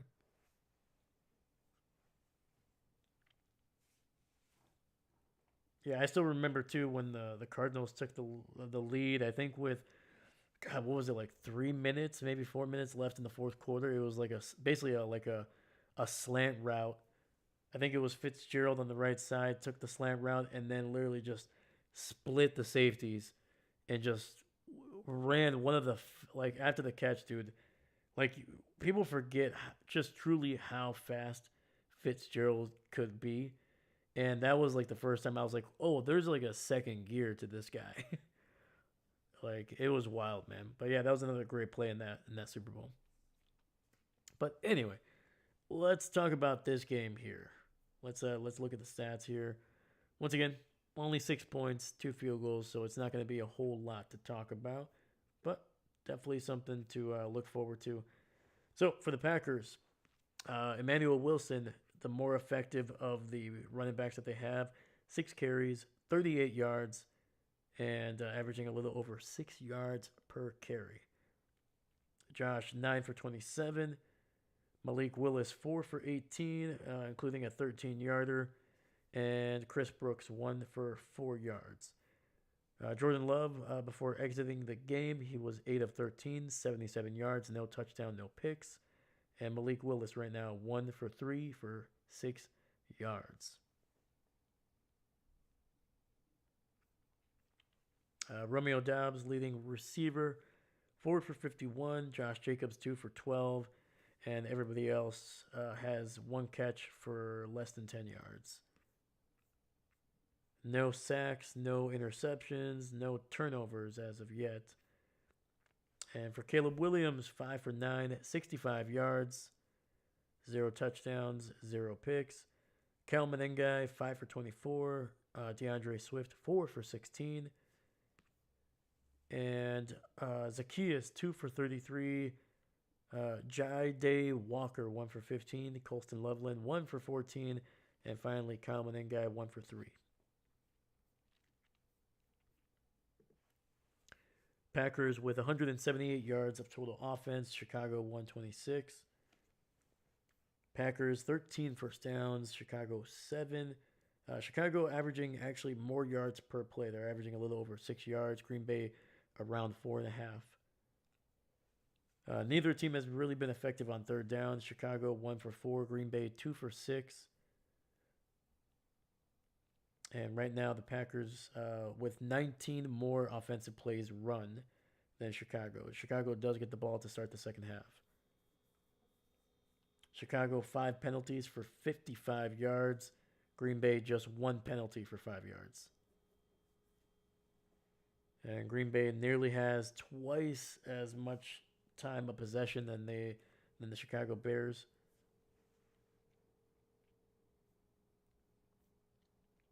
And right now, both of these teams have combined to be 0 for 4 in the red zone. Both teams turning the ball over on downs inside the 10 on their first, each of their first opening drives. So we'll see if they can be a little bit more effective in the red zone in the second half, because otherwise it is going to be a rough second half.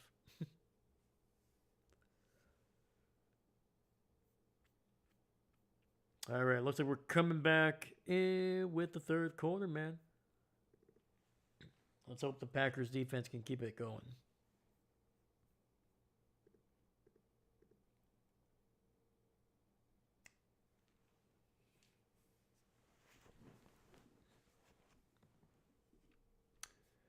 There's Aaron Andrews on the sidelines.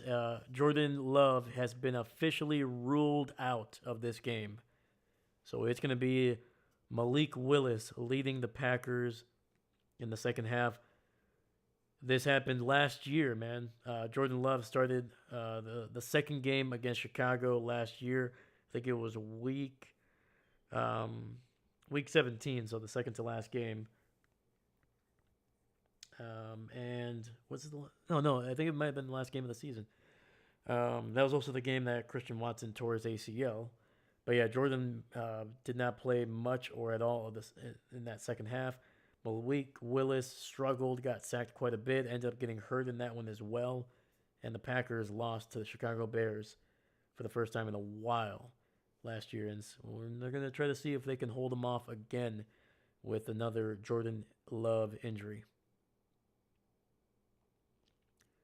McManus kicking this one away, caught inside the goal line, going to be brought out to the 15, to the 20, 25, and down near the 34. So a decent return for Chicago.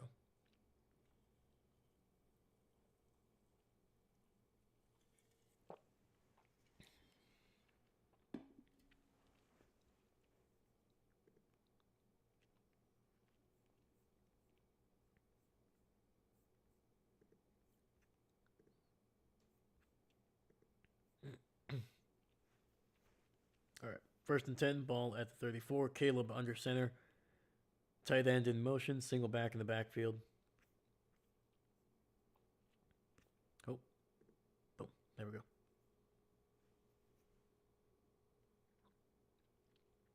Hands it off to Swift. Tries to cut it back up the middle, and he picks up about a yard on the play.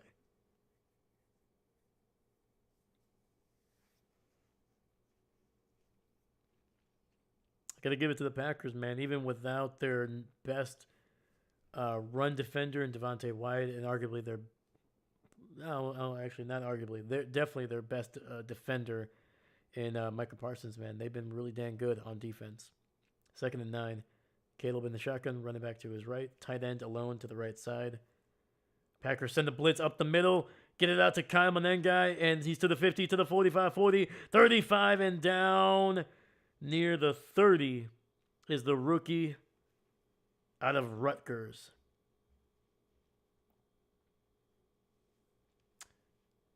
Definitely not what you wanted, but that was a heck of a quick decision and play by Caleb Williams.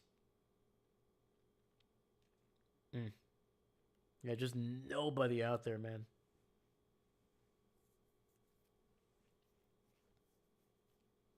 First and 10 from Green Bay's 30-yard line. Caleb in the shotgun, toss to the left. Swift, and he's going to be wrapped up for a loss of 3 back at the 33. And that was Nate Hobbs making a play there.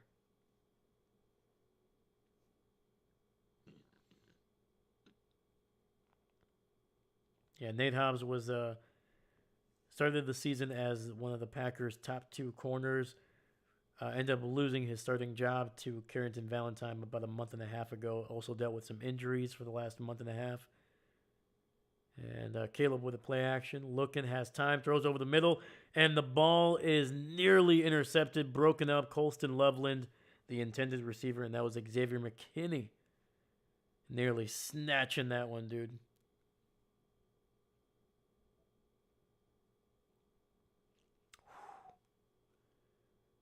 Oh, man, dude. McKinney, dude, he's been so freaking close to so many interceptions this year, man. He had a chance at, was it 1 or 2 last week against Bo Nix? And now this one, dude, he undercut it perfectly. All right. 3rd and 12, ball at the 32. Caleb looks, throws it underneath. Swift with some room, and he is only going to pick up about 3 to 4 yards there down to the 28. 4th down.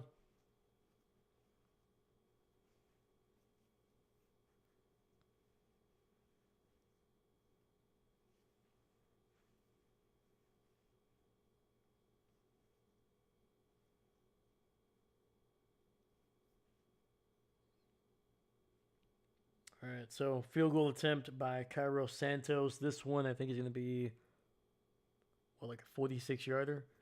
Watch out for the fake on this one.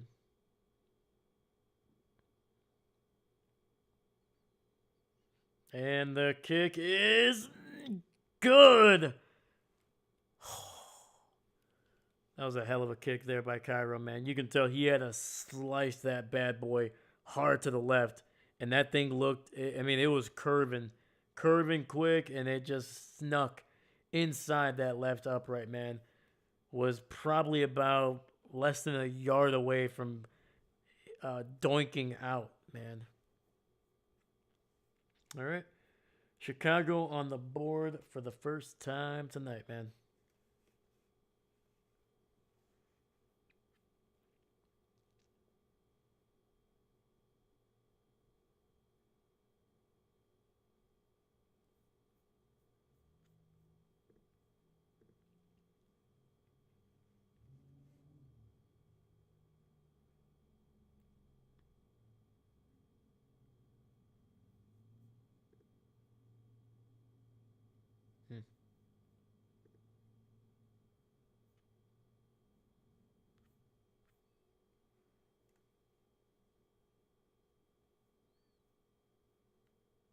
All right.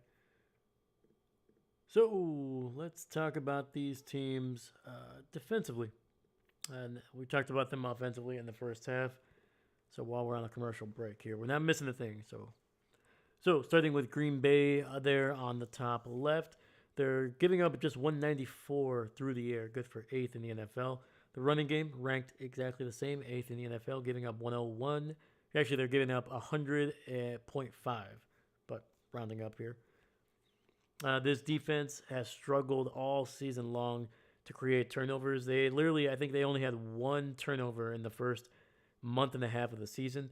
Clearly have done a lot better job since then, but still only 13 turnovers. That is 25th in the NFL. Been able to do a pretty decent job in terms of limiting the scoring. And 9th in the NFL, only 31 touchdowns given up on the defensive side of the ball. And this last stat here at the bottom, I introduced it last week. This is defensive average depth per target. So basically, don't really worry about the number too much, more about the ranking. And this basically just indicates how aggressive opposing quarterbacks are at throwing the ball down the field in coverage. So right now, the Packers are the 6th best defense. So not many teams are throwing it deep down the field or are willing to target deep down the field. Green Bay's secondary basically has been able to keep opposing quarterbacks to just dumping stuff basically within 7 yards or less. So, all right. We'll finish up Chicago's defensive stats here in the next commercial break. Romeo Doubs, or actually, no, that is the rookie who takes a knee in the end zone touchback.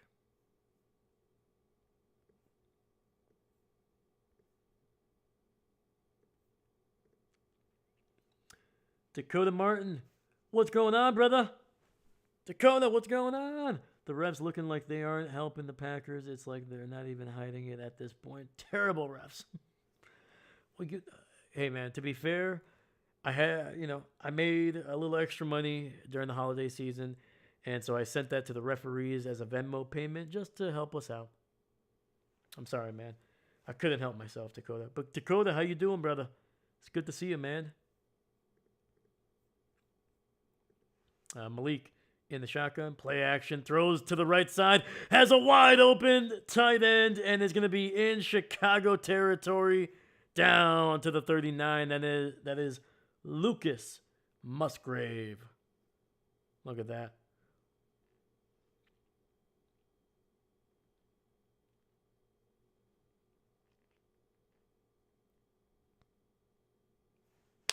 Beautiful, man. Absolutely beautiful.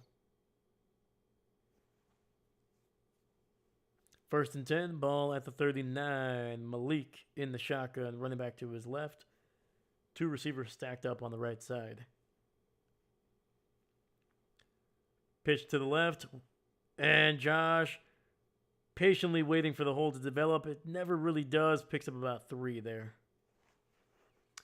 I mean, how can you call 2 roughing the passers on the Bears?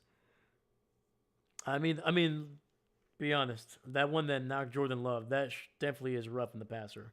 Hitting a player high with the crown of your helmet, come on. The second one, I've said this before. I think landing on a quarterback, unless it's super egregious, I don't like it. So I will definitely give you that one for sure. And it's going to be a handoff to the rookie out of TCU. And Williams able to pick up some decent yardage. Picks up about 5, maybe 6 on that one. Sets up a 3rd and short for the Packers.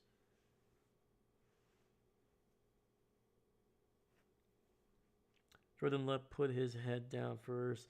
That's why they had helmet to helmet. No, like even if he didn't, you can't lower. You cannot hit a player with the crown of your helmet. That's roughing the passer. That's roughing. That's a penalty wherever that is on the field. That's in the rule book, man. That is 100% in the rule book. Play action, and it's gonna be to Musgrave in the flat. 1st down. Let's go. So it may not have been a helmet to helmet if Jordan kept his head up, but either way, he was still gonna be struck with the crown of the helmet. You do have to keep your eyes up, basically. You can't lower your head to deliver a hit.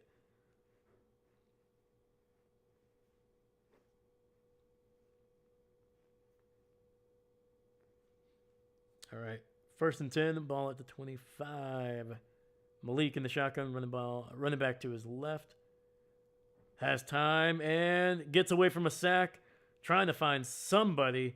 And he's running down the field, picks up 11 and a first down. What a freaking move on the defender. And it looks like we have Jaden Reed down on the ground. That was on Edmonds there. Holy freaking cow. That was a great play there by Malik. What looked like was going to be an incomplete pass, probably throwing it out of bounds. Able to pick up 11 yards and another first down. But now we kind of switch over to Jaden Reed, who I feel like he just went down non-contact, and that's usually not a good thing. And now we also have Christian Watson getting checked out as well. Jesus. Yeah. And Dakota, trust me, man, I'm not trying to argue with you. Like I'm literally not. Like I'm trying to be as objective as possible. Like the first one, to me it wasn't that egregious. Like I've seen, it's not like he body slammed Jordan down to the ground. To me, he delivered the hit and he fell on top of the quarterback. You know, to me that's football. But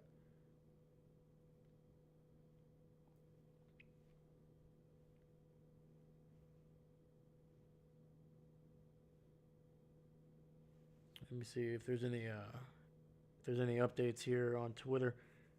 Terrible tackling on this drive.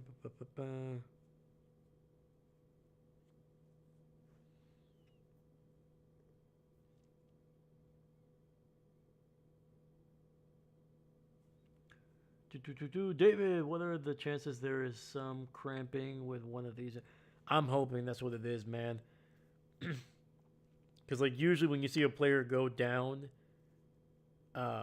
without being contacted, usually that's not a good sign. Like we saw what happened to Micah, unfortunately, last week. But yeah, I'm just hoping it's cramping. And it tends to happen, especially when it's this cold. Obviously, you get cramping, obviously, when it's hot as well. But like there's definitely a history of like when it's super cold, you get so dehydrated because of the cold. And it's windy too. It just kind of gets rid of. That's when you get some dry skin. You gotta stay hydrated, man. Gotta stay hydrated.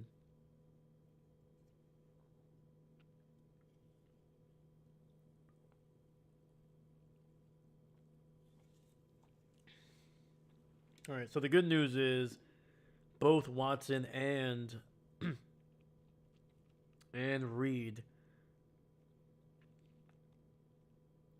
are on the sideline smiling. So they do have to leave the field because of the injury for at least one play. So 1st and 10.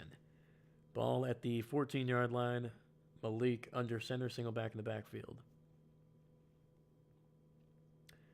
Josh with a carry, bouncing it to the right side, and he'll get it right around the 10-yard line. I think they're going to spot him just inside the 10-yard line, so a gain of 5.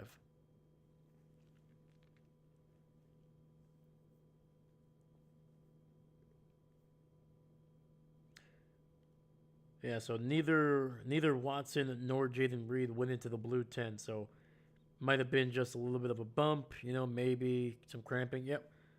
Reed is back in the game, and I think Watson is still on the sidelines. But, all right, 5 receiver set, 2 to the right. Jacobs motioning into the backfield. Malik with a keeper. He's going to break a tackle, and he picks up 4.5, and it'll be 3rd and inches inside the 5 for the Green Bay Packers. And the Packers going no huddle. I like it. Malik under center. And it's going to be a QB sneak. He picks up the first down. Let's go. 1st and goal coming up.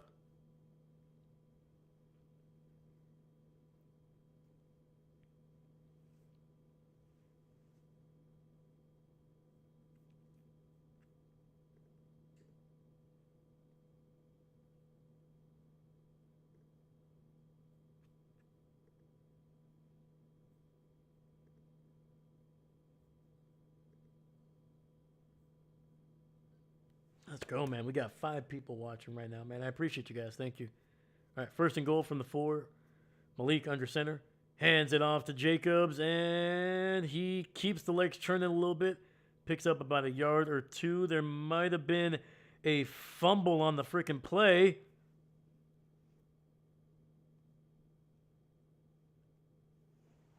Is this a freaking turnover, man? No. I think it's going to... If there is a fumble, I think it's Chicago ball.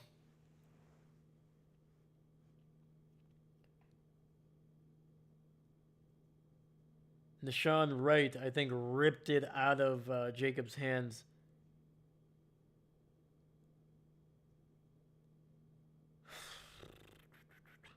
Yep. Chicago ball, man. No official word just yet. And now we get the call. It is a turnover.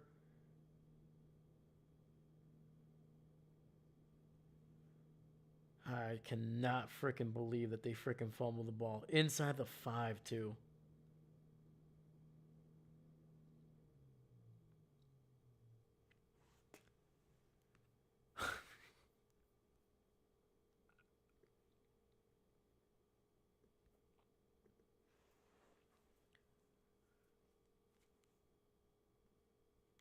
Back-breaking freaking turnover right there, man. Cannot do that.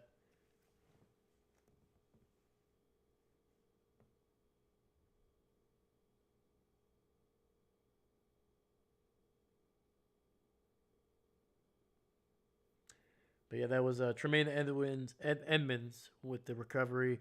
Deshaun Wright ripped it out. And that is turnover number 31 for the Chicago Bears defense, man. And speaking of the defense, David Gross, I agree. Well, I think it's time for a pick six. Let's go. Come on.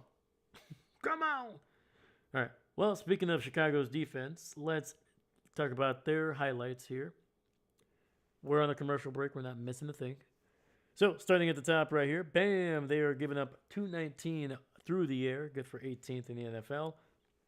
127 on the ground. So, you can run on this defense for sure. 23rd in the NFL. And then this bad boy right here. This has been the biggest difference for this defense. If you look at the other rankings, they are in the bottom half or bottom third of almost everything else. But this right here, and it's not even close, man. They lead the NFL by, I think, 5 or 6 turnovers. Might be more now with this one. But yeah, they are by far the best defense at getting the ball. But yeah, 21 interceptions. And now with that fumble, 10 fumbles coming into this game. They are the number 1 defense. They are giving up 39 touchdowns on defense. 23rd in the NFL. And finally, teams are definitely willing to throw deep on this defense, man. So the secondary being targeted deep down the field, and teams are looking for big chunks when they go against Chicago's secondary. They are the 28th ranked in terms of average depth per target. There we go. But yeah, man, those are the teams. That's where they rank coming into this game. Kind of gives you a better idea of what to expect as we kind of go through this game. And so far, it's been true, man. The Packers have picked up a lot of yardage offensively, but have not been able to pay it with touchdowns, and now they turn the ball over here. All right, Chicago with the ball at their own 2-yard line. Caleb under center. Hands it off. And Kyle Menengi breaking a tackle, breaking another one. And he picks up about 13 yards, getting it down near the 15. Damn. Yeah, man, the rookie out of Rutgers, man, he has been slowly but surely eating away at DeAndre Swift's carries. Over the last month and a half, man, it's been nearly like a 50-50 split. I would say closer maybe to 40-60 with Swift with the lion's share, but still. There's no need to spend time. 18, 23, 1, 23 done. 10 seconds is all you need. Maybe, but I like to give stories with some of the old stats there. It's gonna be a run and picks up a yard on the play.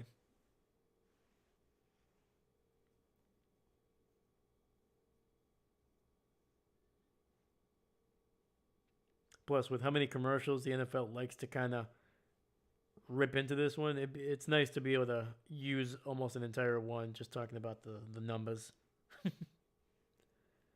2nd and 7, ball at the 18, toss to the left, and Manengai is met in the backfield, a loss of 1 on the play. And that was Quay Walker able to hit him first in the backfield.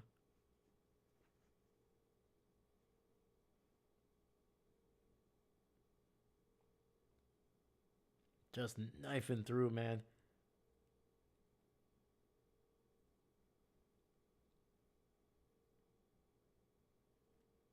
All right, 3rd and 8, back at their own 17. Caleb looking pressured, and it's going to be caught by DJ Moore. He stopped about 3.5 yards short of the first, man. Rashawn Gary able to get pressure on the right side. William forced to get that ball out a lot quicker. Great job by Javon Bullard, man. He has been playing really freaking well in this game, man. And they needed him, because especially with Evan Williams out, they needed Bullard to step up in that slot role. I get it, Dave. I appreciate your insights, but it's the Bears. Fair. I mean, I could always just say the Bears suck, and that will usually cover the whole thing, but, you know. But you got to remember, David, we're not the only people that watch, man. Sometimes we got Dakota Martin, man. I gotta give his team a little bit of something.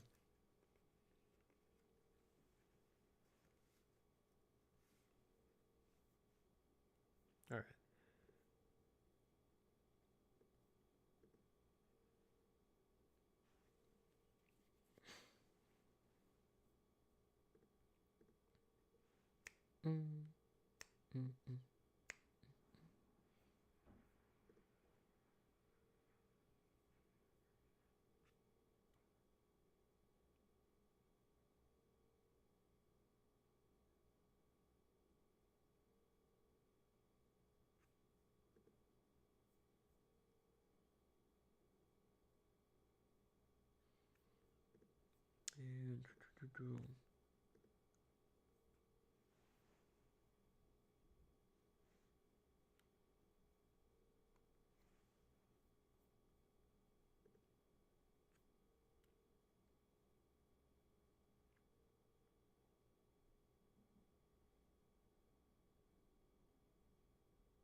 Looks like a play call sheet from the Packers blew all the way to the other side, and a ball boy was able to run it down and bring it back to the Packers Packers side there. So yeah, whoever that ball boy is, man, salute to that young man. But yeah, it's freaking windy in this game, man. It's windy as heck.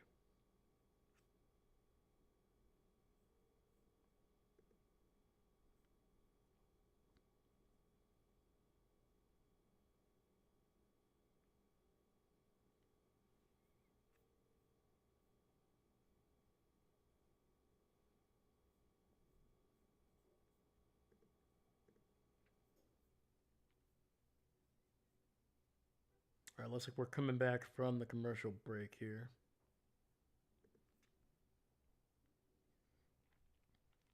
And on the previous play on where Quay Walker was able to bring down Kyle Menengai for a loss, it was Brandon Cox who was able to help bring him down too, man. He was recently elevated from the practice squad, basically filling in the slot or the roster spot that Micah Parsons was taking up. 1st and 10, ball at the 36 there. Malik under center, single back in the backfield. Hands it off. Wilson patiently cutting up the middle, and he picks up 12, maybe 13 yards and a first down for the Packers, man. They are just knifing through the Chicago defense on the ground, man. The last 2 drives, they have really been able to move the ball in chunks on the ground.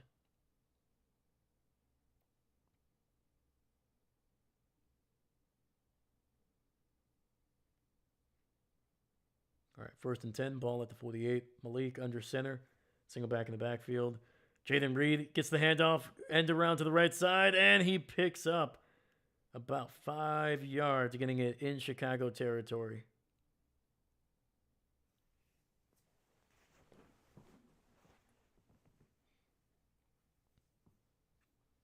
Oh, David, have you picked up? Did you pick yourself up anything nice for the holidays?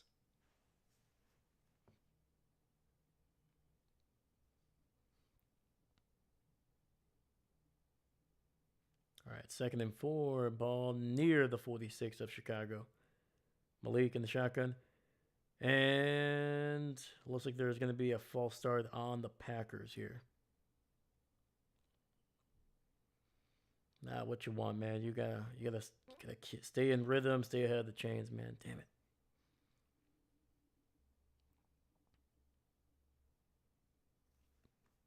That was on Lucas Musgrave. False start.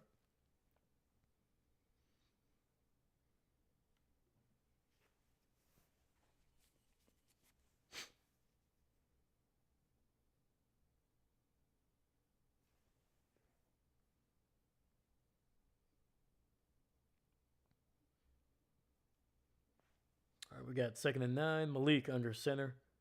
Wilson in the backfield. Play action.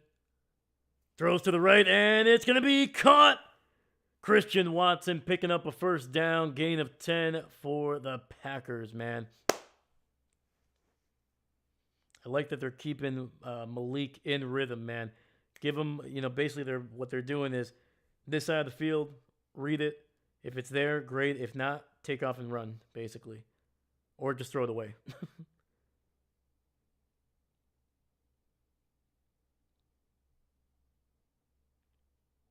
I like that, man. You streamline the offense, give him 2 reads, sometimes even 1, and then, go from there. Ball at the 41, 1st and 10. Malik under center. Hands it off to Wilson, and he is going to cut it up the field for a gain of about 5, maybe 6. I did not. Oh, okay. All right. That's fair.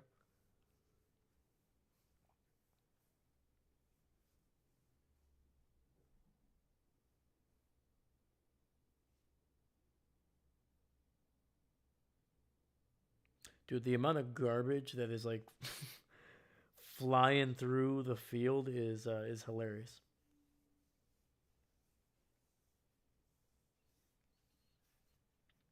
All right. 2nd and 5, ball at the 36. Malik with another handoff. Wilson with a little bit of room, and he will fight for a gain of 3, setting up a 3rd and 2.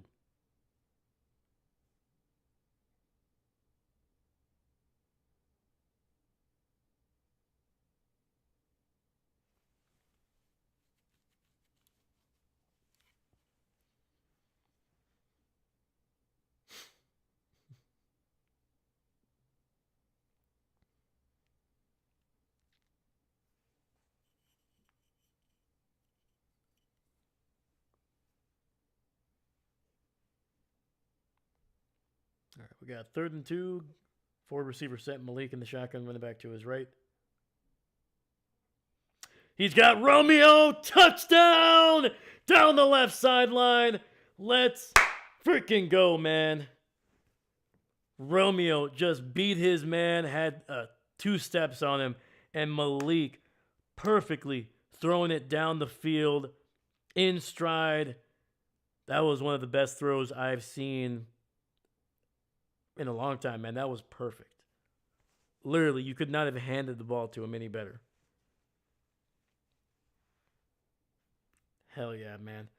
First touchdown of the game goes to Green Bay, baby. And they're an extra point away from potentially taking a 10-point lead here in the 3rd.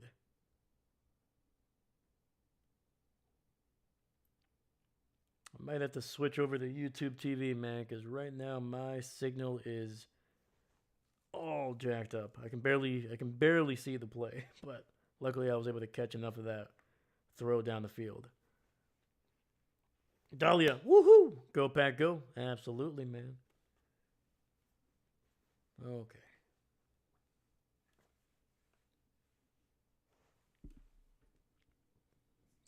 We got 33 seconds left here in the third.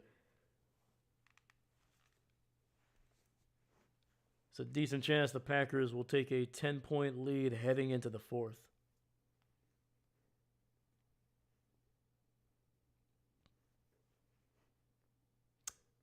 Seriously, dude. Thank you to the Tennessee Titans for giving us Malik Willis for, was it like a 6th round draft pick or a 7th round draft pick? Either way, thank you. And the extra point is good. Holy freaking cow, man. That was close. But McManus is perfect so far tonight.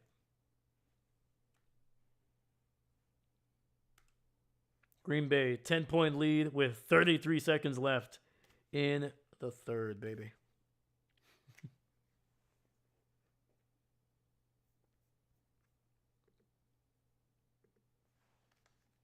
All right.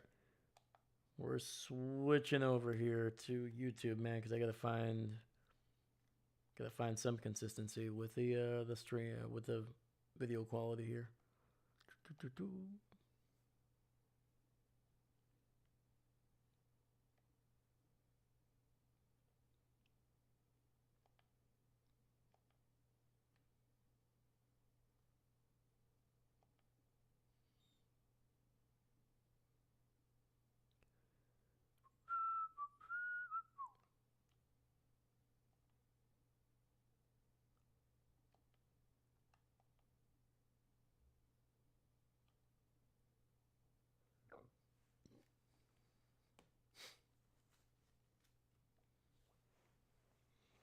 Packer Nation, what's going on, brother? Even our backup is better than. Dang. That's cold, man. But I detected no lie. Yeah, man. Malik is he's a dang good quarterback, man. Or really good backup. There's a chance, man, that he might have an opportunity somewhere else. I hope he sticks. I hope he's our new Matt Flynn. I'll tell you that right now. Like anytime we put Matt Flynn in a game, whether it was after an injury or he was coming in as the starter because at that time it was Aaron who was hurt. I always felt like we had a chance with Matt Flynn, man, and Malik kind of gives me that like confidence that like, hey, we can win this game. We can be competitive in this game with Malik Willis. And that's you can't really say that for a great chunk of backups. We've seen a lot of backups play this season, and it hasn't always looked pretty. I'll tell you that much. Packer Nation, Malik Willis is from my state, and I live 5 minutes from the college he went to. Let's go. He went to Liberty, right?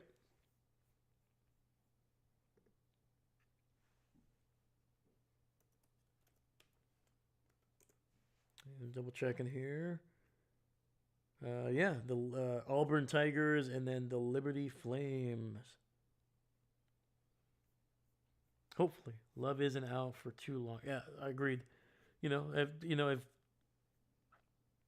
If he can't go, if they have to rest him, next week, which I hope they don't, because I'm gonna be going to that game, man. That'll be my first regular season NFL game. It'd be really awesome to see Jordan Love, but at the end of the day, as long as we get a win next week against the Ravens, I will be very, very happy.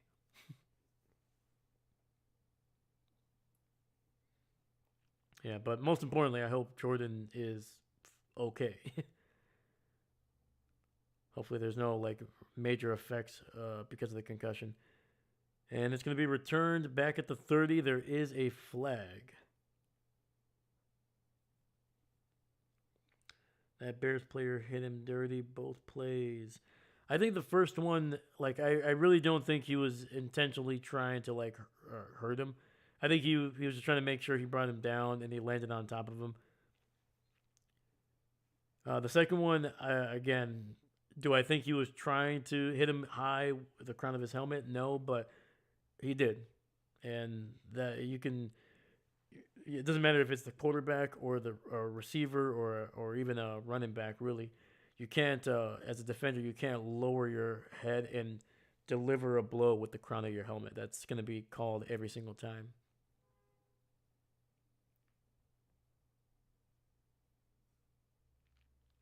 All right, Chicago with the ball, 1st and 10, ball at their own 20 after the penalty on the kick return. Caleb in the shotgun, running back to his right. Caleb has had a penchant for making comebacks in his career, in his very very young career. Run by Swift picks up about 3 or 4.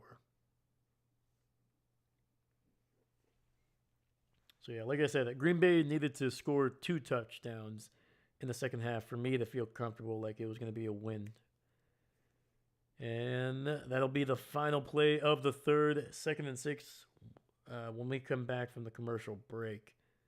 Packers on top by 10.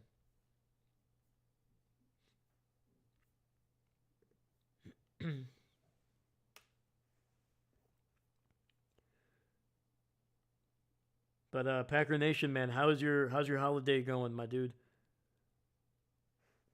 Did you go out shopping? Did you get anything cool or nice, man? Let me know. Let me know. Hopefully you're gonna be spending some time with friends or family, my man.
Yeah, but coming into this fourth quarter, man, is if the Packers defense, man, if they can get another stop, the Packers offense to me has kind of proven that they're going to be able to move the ball. They did it. They were doing it with Jordan in the first half, and really there hasn't been anything with Malik to show me that all of a sudden that's going to stop. If it wasn't for that Josh Jacobs fumble, there's a good chance at minimum the Packers could have kicked a field goal and be up by 16-3. All right, we're back here. 2nd and 6, ball at the 24. Williams with some time over the middle, and he finds DJ Moore down near the 46, and that was Nate Hobbs on the coverage. And not surprising, Nate Hobbs probably should have been called for a penalty there by holding onto DJ Moore at the top of the route. Yeah, that's gonna be a mismatch for sure, man. DJ versus Nate Hobbs, not gonna be good. 1st and 10. Caleb hands it off. Swift up the gut, and he picks up 9 on that one. 2nd and 1 coming up. Yeah, Chicago definitely up in the tempo here.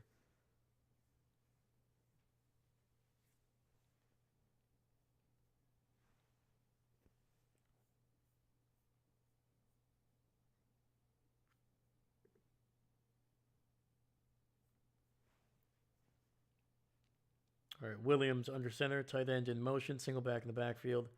Swift with a carry to the right side. He picks up the first, and it's going to be inside the 40, down near the 38 of Green Bay. It looks like that was Edgerrin Cooper and Javon Bullard on the tackle.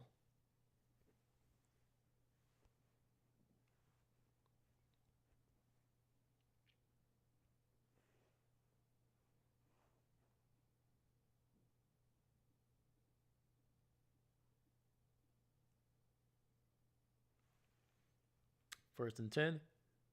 And Swift with a carry finds a big hole up the middle, picks up 8, maybe only 7 actually. Either way, a good chunk on first down.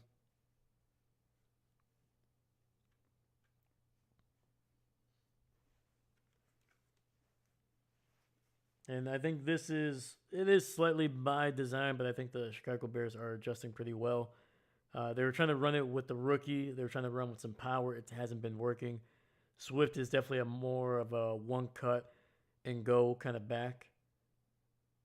And Halfley, I think, is okay with them kind of eating up yardage as long as they're eating up the clock as well. Another run to the right this time, and that picks up a first down gain of about 6 there. Clock is at 12:20, and it is rolling.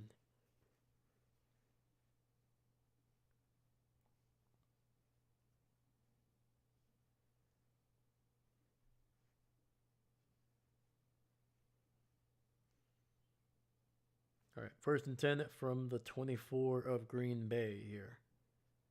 Williams under center, single back in the backfield. Zacchaeus in motion. Play action. Gary nearly able to get to Williams. He's going to find some room, buy some time, and incomplete. Man.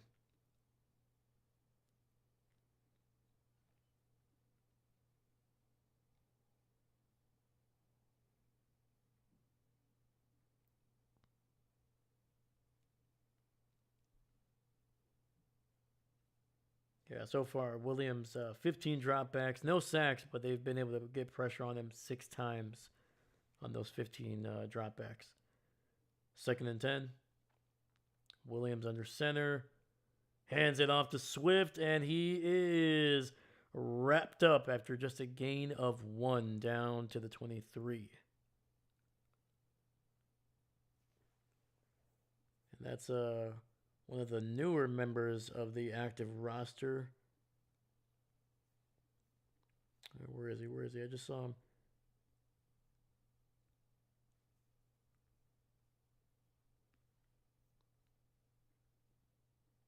Jordan Riley, sorry. Defensive tackle there. Third and 9. Williams in the shotgun, running back to his right. Zacchaeus in motion.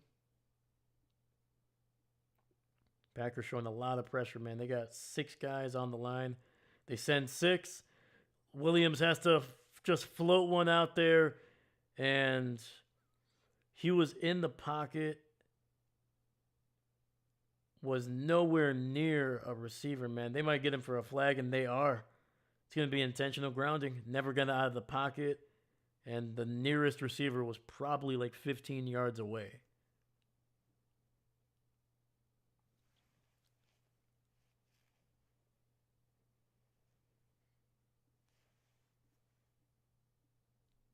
That was a hell of a job there by Jeff Halfley. Great freaking pressure. Looks like Edgerrin Cooper was wide open, man. The guard never went with him, and he had a clear shot at Williams. That's why he just had to throw that ball away. So it's gonna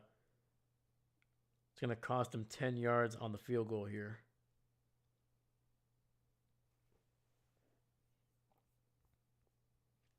And with these conditions, man, that is massive.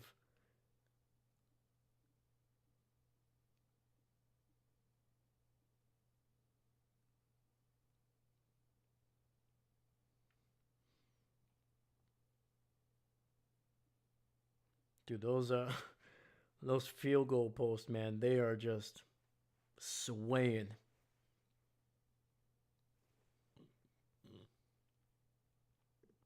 All All right. I mean, Santos has been.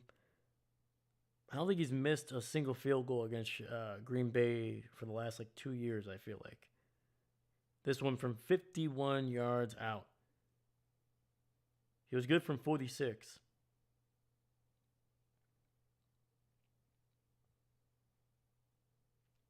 And the kick is away, and it's good, man. Santos has been on the money against Green Bay. And that kick was huge because it makes it a one-score game.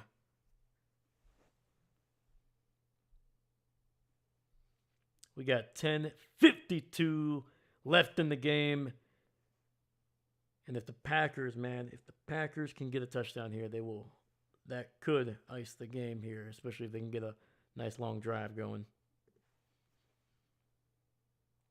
Yeah, dude, I gotta give it to Santos, man. He's been absolutely money, man, against Green Bay the last 2 years.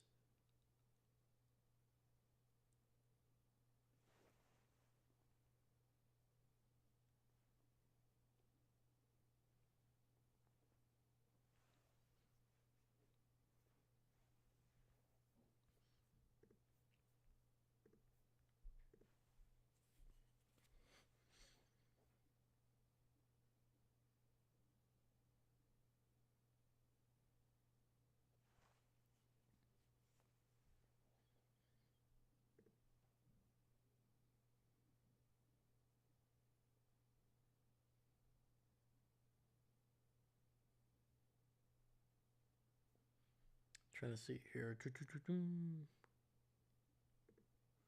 Anyway, Dave, did you switch to YouTube TV broadcast? I feel like I am even further ahead of you now. I did, man. I did. Unfortunately, the satellite that I have here, I don't know what's going on with it, but it was the last, basically during the final 2 plays of the Packers touchdown drive. I could barely see it. I was seeing like 2 or 3 seconds, and then it would freeze up for about 4 or 5 seconds. Or it would kind of play, but it would like the last frame would still be stuck on it partially, and then yeah, it was just not looking good. It was not clearing up, so I was like, you know what, I gotta switch over. So yeah, if you guys are wondering why all of a sudden might be behind you now, or maybe I'm right with you, that's the reason. Let me see. Let me double check here. See if it cleared up or not. All right, it's looking good right now. So, all right, that was Williams, the rookie out of TCU, with a decent return for the Packers. That's cool. That's cool.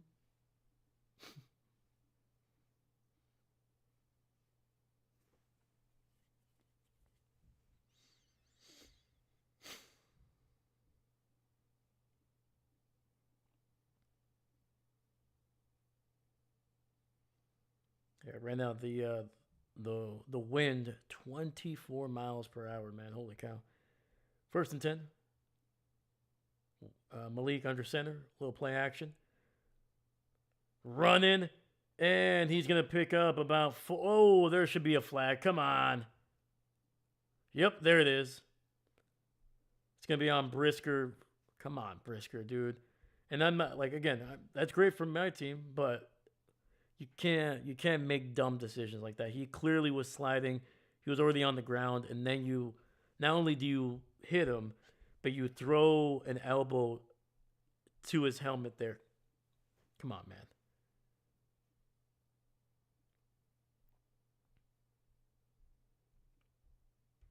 And it's the defensive back coach is going to be very familiar to Packer fans. That is Al Harris, a man who basically made a name for himself in the league as a player while he was he played for Green Bay for about 7-8 years, I think. 1st and 10. Malik. Nice play action. Gets it out to the rookie, Matthew Golden. But unfortunately, his tight end loses his footing on that one, only picks up 2 yards.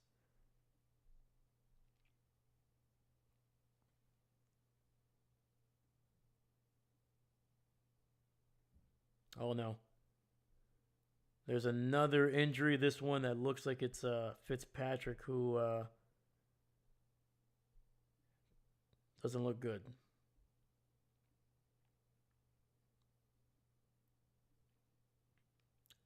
So the Packers are down to, I think, just 2 tight ends now because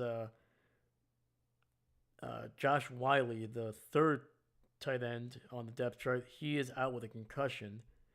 And now Fitzpatrick is out, and Lucas Musgrave, I think, is the only healthy tight end. There might be I'm trying to see here. I'm trying to think if there's another guy.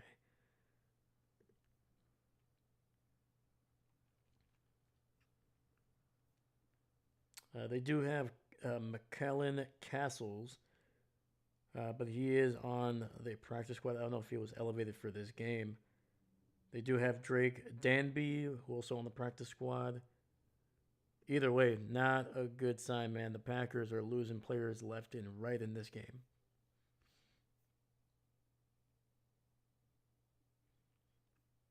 And this is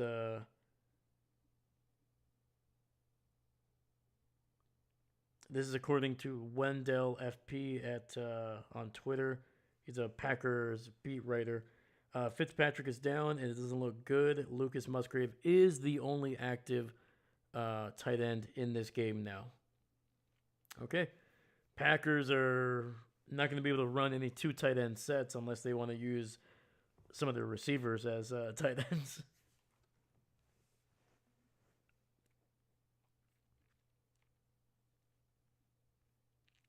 Damn, dude. One of the deepest positions coming into this season, man. They had Tucker Kraft, Lucas Musgrave, obviously Josh Wiley kind of came in early in the season as a practice squad guy, but he looked good. Caught a couple of touchdown passes.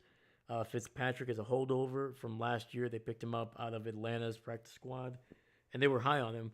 He was looking good early. He hasn't really made as big of an impact this season as I was hoping it would be, because he looks like a guy that should be making more plays with the ball in his hands, but he's been solid in blocking, especially in the run game, and he's made a couple decent catches here and there, picked up a couple first downs, but obviously Kraft has been gone for a while.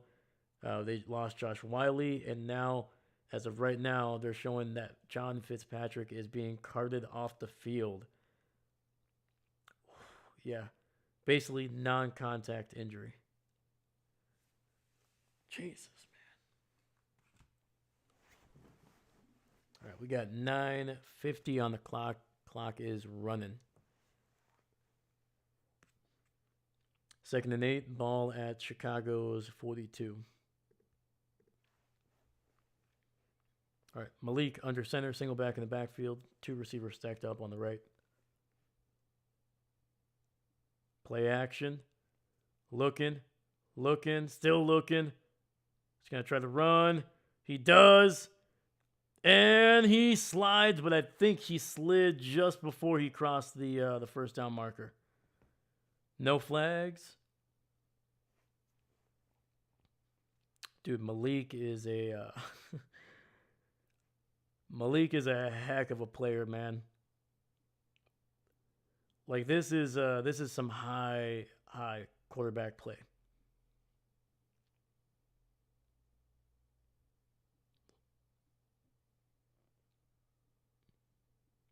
All right. Third and 1 here. Ball at the 35. Handoff. Wilson, and it's a first down, gain of 3, and the Packers keep the drive going and keep eating away at this clock.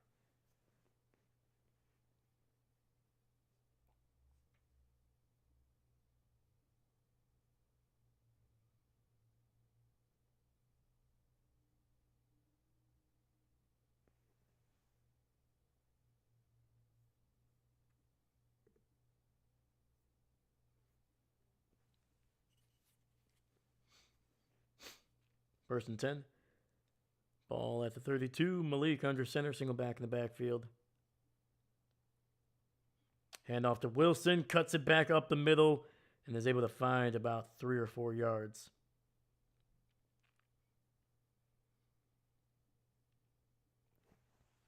Yeah, we haven't seen a whole lot of Josh since that fumble, man.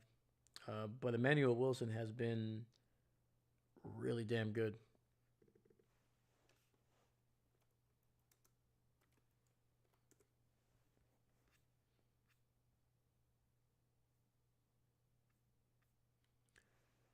All right. Ball at the 28. Malik under center. Golden. Wilson up the middle, picks up the first down inside the 20, keeps the legs turning down to the 16, and it'll be 1st and 10 inside the red zone for the Green Bay Packers, man. Clock is at 7:05, and it is continuing to run.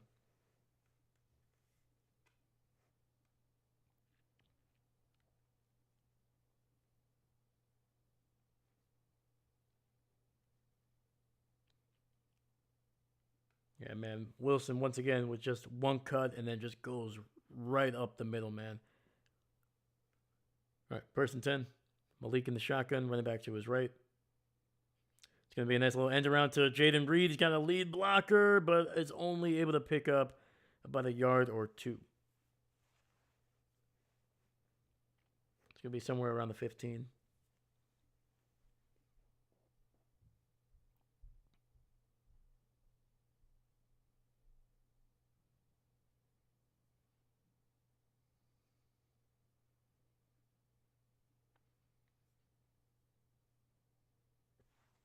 Again, if the Packers can get a touchdown here, man, I don't think Chicago's offense has shown enough in this game to be able to come away with the victory. And Chicago's actually already using their timeouts here, stopping the clock at 6:30.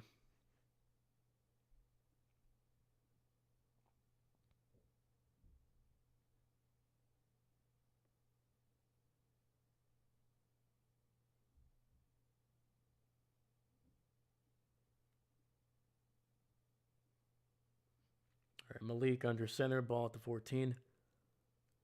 Wilson up the middle, and he picks up another yard on that one.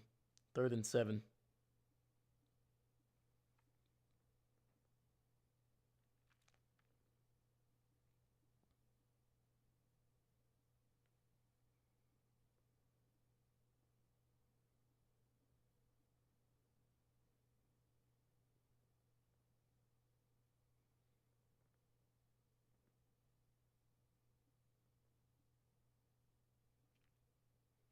All right, Malik in the shotgun, running back to his right.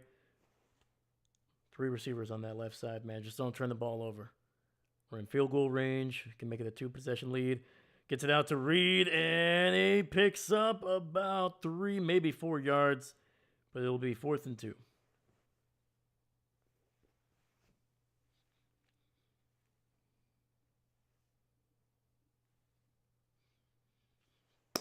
All right, man. Come on, McManus.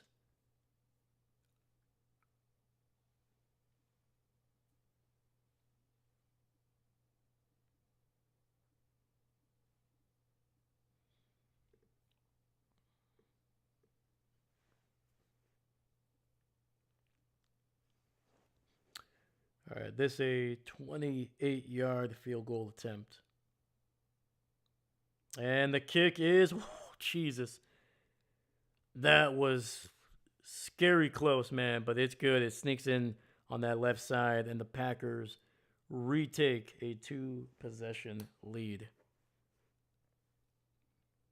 Yeah, it looked like McManus just line drive that thing, man. There was no curve on that bad boy. That was...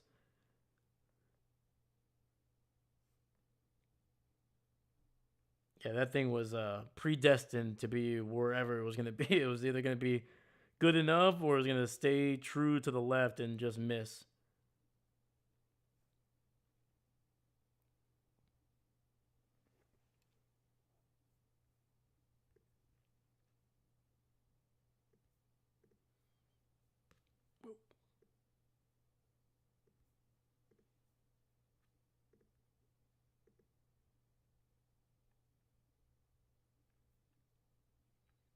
Let's freaking go, man. We got 5 people watching right now on a Saturday night. Appreciate you guys. Thank you, man. And we got 5 likes on the video. Let's freaking go. Even better, man. Let's go. Thank you, man. If you guys have a chance, man, hit up the chat. We got some great people here, man. All right, man. We got 5:03 left on the clock, and McManus is trying to set up the ball on the tee, but that thing is not nowhere. It's not staying there, man. It's nowhere near. Can't even like leave it without it just falling over right away. But apparently the game, they said that it was going to be beginning to get windier as the game went on, and that's looking like the case here, man. McManus kicking this one, caught at the 4, returned to the 15, to the 20, 25, 30, and taken down at the 33. 4:57 left in the game.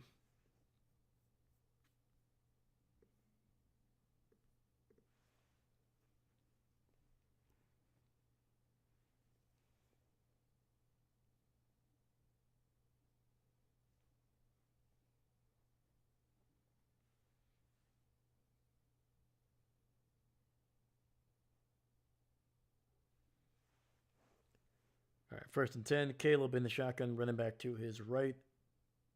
Ball officially at the 32. Caleb looking, throws it underneath, and it's going to pick up about 11 yards. Cole Kmet with a nice little catch and run.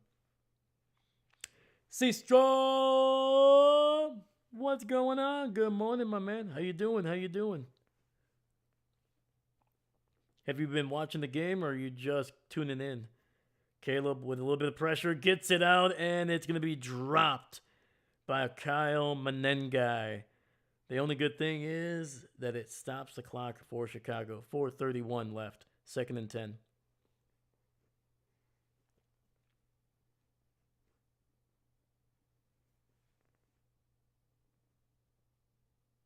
Seastrom, so how's your weekend going, my dude?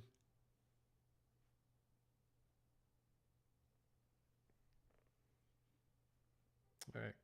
Caleb, shotgun, running back to his right, looking, throws to the right side, and it goes in and out of the hands of Zacchaeus, the former Washington Commander, unable to hold on to that one. I think it might have bounced right off of his chest.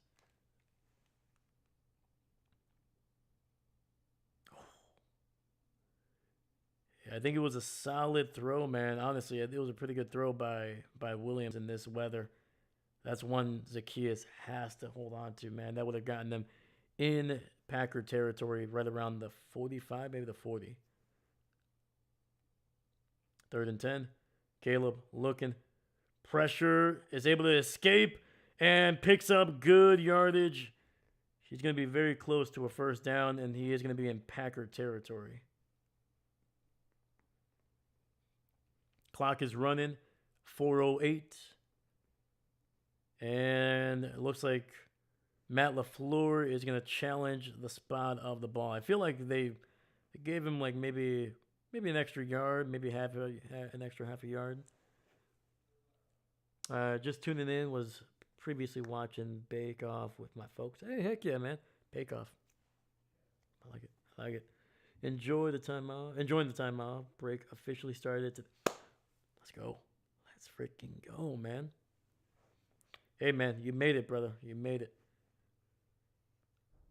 Enjoy it, man. Like, you guys get, like, what, about... You probably don't come back to work until a little after January, right? Maybe, like, the 2nd or 3rd. Either way, enjoy it, man. You guys deserve it.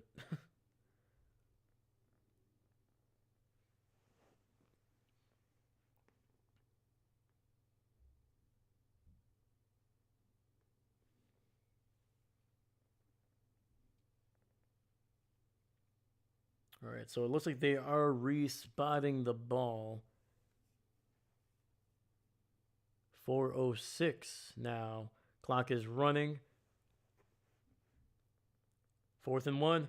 Caleb looking. It's going to take off and run. He picks up the 1st down, and he will get it down near the 36 of Green Bay.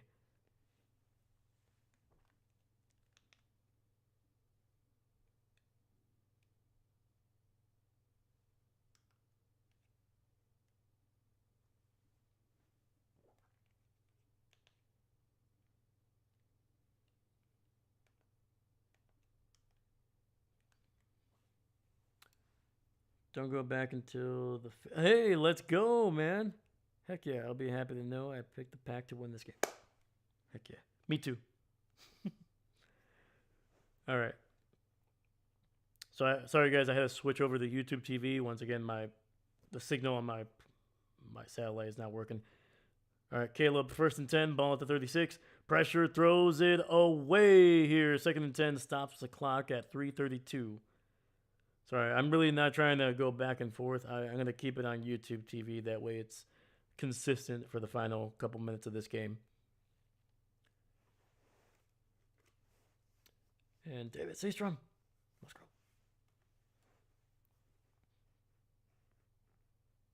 Yeah, unfortunately, the signal was kind of starting to get choppy. I couldn't even see what was going on. So, all right, 2nd and 10, 3:32 left. Packers up by 10. Ball at the 36. Caleb alone in the shotgun. 3 receivers on that right side. Looking. No pressure. Has all day to throw, but Javon Bullard makes a heck of a play there on DJ Moore. 3rd and 10, incomplete pass.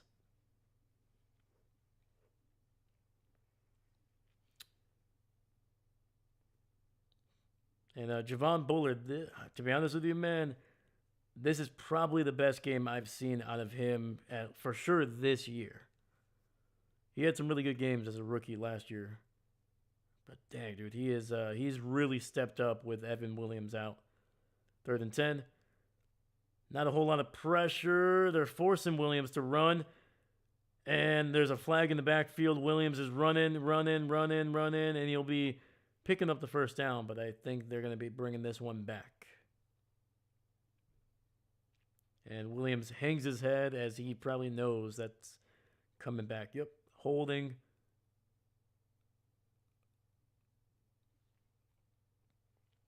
By the way, didn't even watch Power Rankings until Thursday. Gosh dang, Perna really cursed those Rams. Yes, he did, man. Yes, he freaking did. Seriously, man, somebody needs to grab that wheel, man. That thing is, it was one thing when teams were just losing. Just regular losses. Guys are getting injured, taking people out for the season, and then a heartbreak. Like, did you see that 2-point conversion? That is the work of the devil. I'll tell you that much. 3rd and 20, back at Green Bay's 46 here. Caleb running out of time, and he's brought down for a sack. Let's go, baby. The first sack of the day for the Packers. There is a flag. Don't let it be in the secondary. This better be. Oh, no. It's a face mask.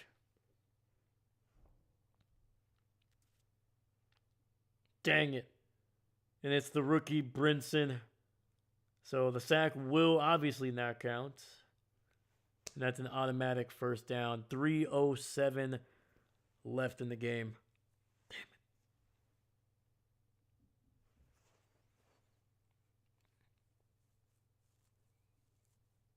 it. Sorry about A&M, Seastrom. Yeah, that was tough.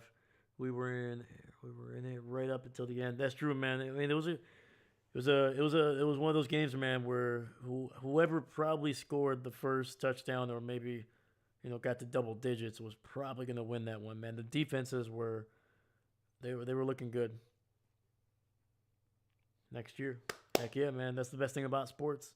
It's always the next game. All right, 1st and 10, ball at the 31.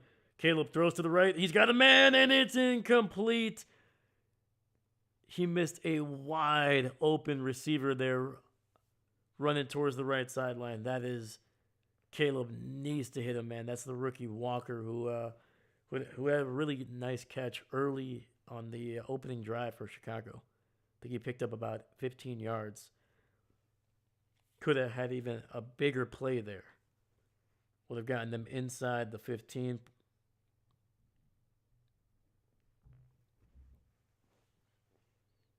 Who do the Chiefs play this week? That is a good question. I can look it up here, but 2nd and 10. Caleb in the shotgun, running back to his left. A little bit of pressure, and he gets it out to Kyle Menengai. That picks up about 6 yards, so 3rd and 4.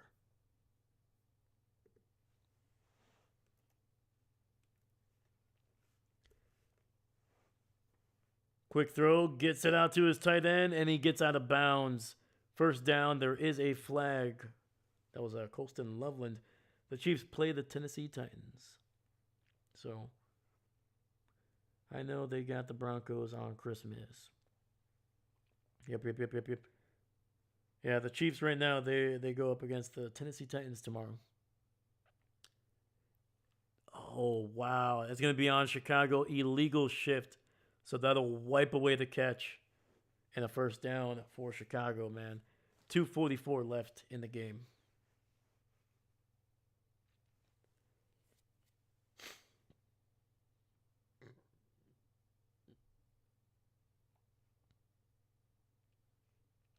Third and 9. Caleb has time, finds DJ Moore, and he's able to pick up 5 yards down near the 25. 4th and 4 coming up. And Chicago is going to just take the field goal here. They're going to try to get it, obviously, before the 2-minute warning. They do have 2 timeouts. The Packers probably, as long as they can get the ball back, if they can pick up 2, maybe 3 first downs, they should be able to ice this game. Santos has been perfect tonight. He's made from 46 and 51. This one from 43. Kick is up, and it is right down the middle, man. He has been hot. He's been the only player with points for Chicago.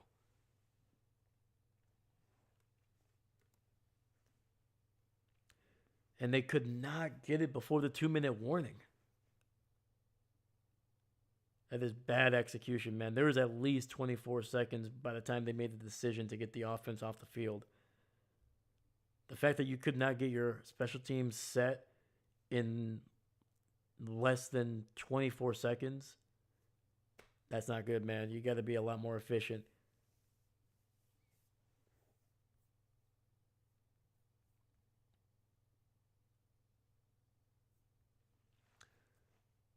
David Chiefs, Tennessee, I believe. Yep. Oh, that's a winnable. Was worried about all the injuries from last week, but it seems like the Packs are bouncing back. Yeah, man. I'm glad the defense is still playing pretty well. Granted, it is Chicago, and I don't mean that as like, oh, they're a terrible team. I think Chicago is a solid team. I think they're still very much rebuilding. This is the first year with Ben Johnson. Got a lot of growing pains. Still a very young offense, especially. This is a Chicago team that is, they beat the Eagles. They've beaten some really solid teams over the last couple of weeks. But for the defense, man, to be able to hold the second best run offense to very few yards on the ground, and then obviously Jordan Love out. 2 of their top 3 tight ends are out of this game, so it's like this was a challenge.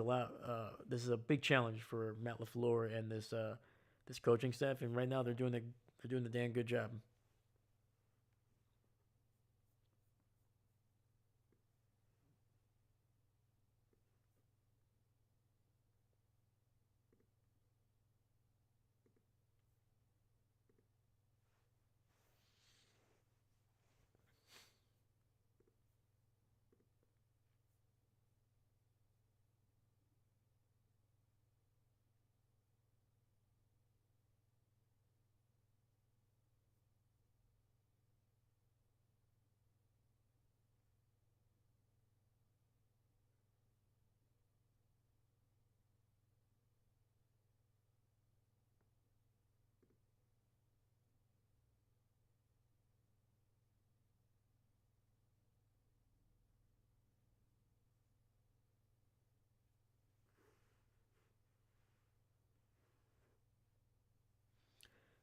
All right, man. Chicago is going to go for the onside kick here because once again they did not get the chance to get the field goal off before the 2-minute warning. Kick is bouncing up and it is recovered. Did Romeo not recover that one?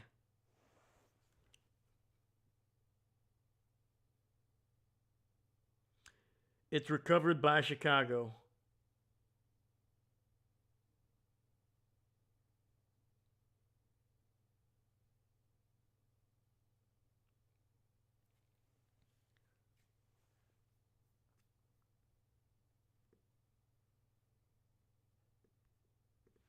Unfreaking believable, man.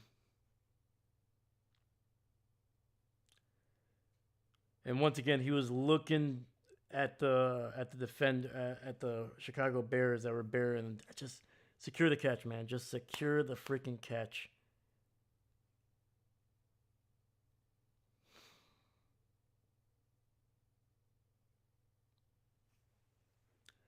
All right, come on. This defense is held, and Romeo is down on the ground right now, so that's not good. He had a bunch of Chicago Bears land on top of him. He landed on top of the ball, probably.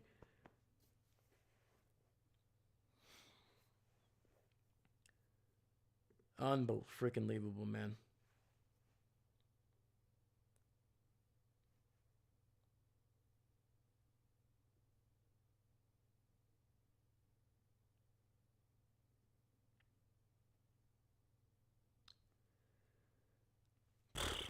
Wow. David, I'm right there with you. Sad, sad face. Unbelievable, man. Come on. All right, Chicago gets the ball at their own 47-yard line. Quick throw to the outside, and they tackle him inbounds at the 50. Clock is running. 1:45. Chicago has 2 timeouts left, obviously. No 2-minute warning. 2nd and 7. Just don't give up anything big over the middle or basically anything down the field. Just making me the clock up here. Come on.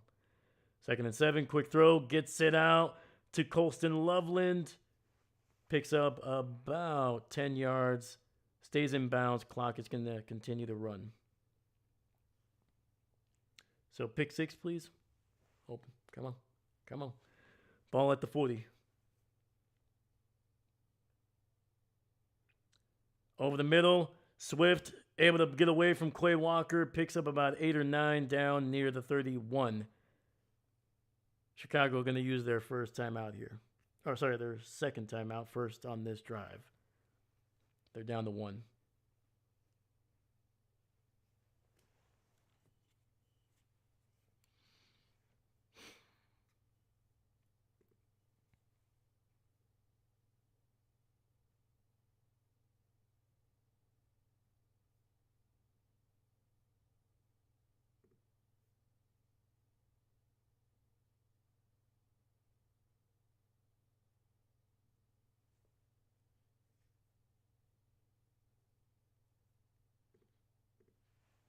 Oh my god, dude. I cannot believe freaking Romeo could not handle that freaking kick, man.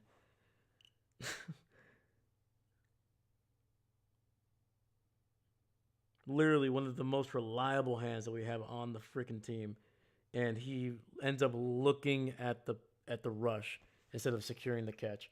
Caleb over the middle, and it's a catch inside the 15 down to the 12. DJ Moore and the Packers are literally just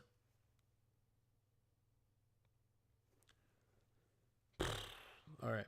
46 seconds left. Caleb in the shotgun, running back to his left. Something tells me this is going to be going to this left side, man. He's got 2 of his favorite targets. Yep, throws to the left. Wide open. And it's going to be a catch. Picks up about 6 or 5 yards. Goes out of bounds. Stops the clock.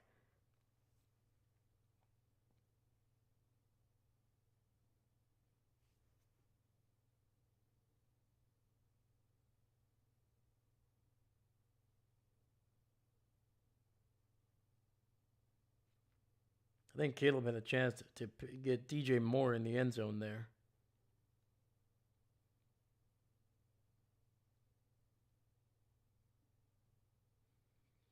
All right, 2nd and 4, 36 seconds left. Caleb in the shotgun, running back to his right. 3 receivers on that left side. Looks to the left and overthrows Zacchaeus in the end zone. 32 seconds left. 3rd and 4.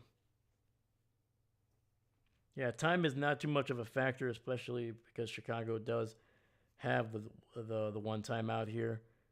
They can pick up a first down if they get it to the 2. Again, if Caleb gives him a better ball, that is probably very much a touchdown.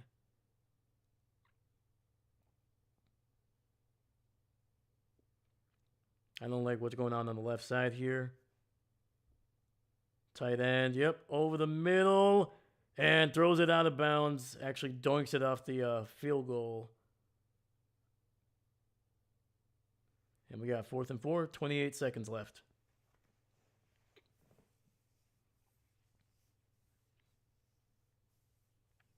All right, we were in this situation last time these two teams played.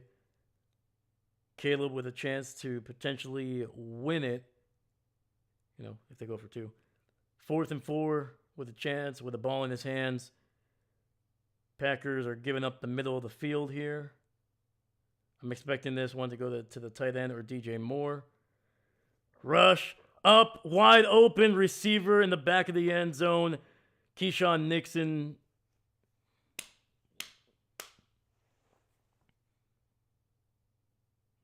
And it's the rookie, Ja'Day Walker.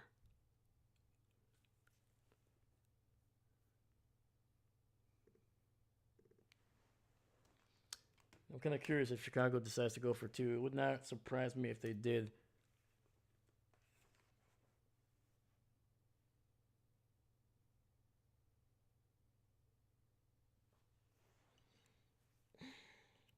Both the safety and Keyshawn bit underneath the coverage. One of them needed to go back, and that should have probably been Keyshawn. Extra point is up, and it's good. We're probably going to be heading to overtime here.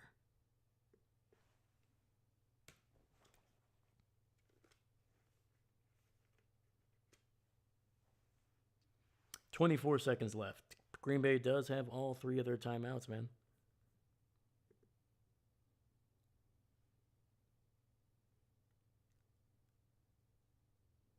Honestly, man, if any one of those guys, if Keyshawn is back there, that thing is likely going to be intercepted, or at least there's a good chance it's going to be challenged. The pressure almost got to Caleb.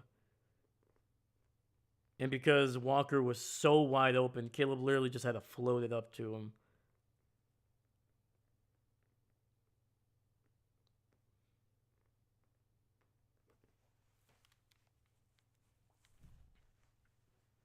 Unbelievable, man.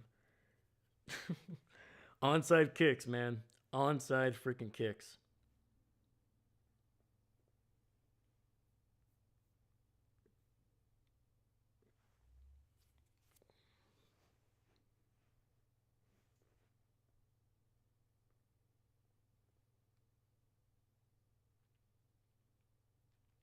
All right, caught at the 5, to the 20, to the 25, and gets it down to the 27. 17 seconds left.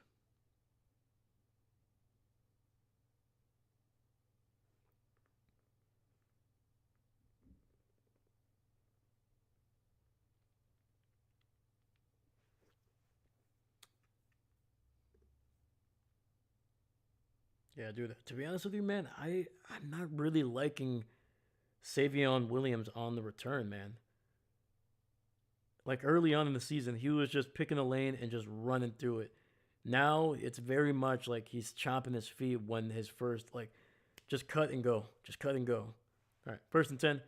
Ball at the 27. Malik dropped for a sack. And, of course, just when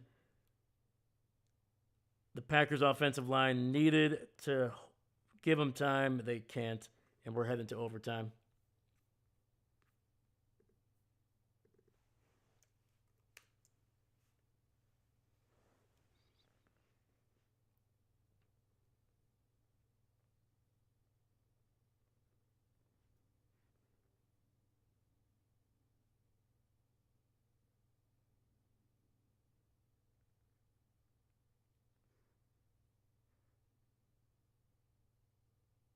Yeah, it looks like Malik landed on his right shoulder.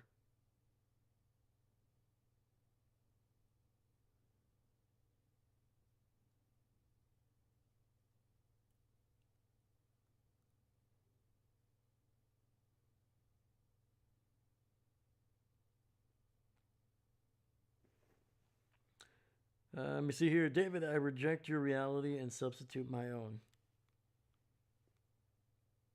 I also reject my reality, and I and I substitute yours, man. I agree. Can I join? Can I join? I don't like this timeline. It's scary. I don't want this.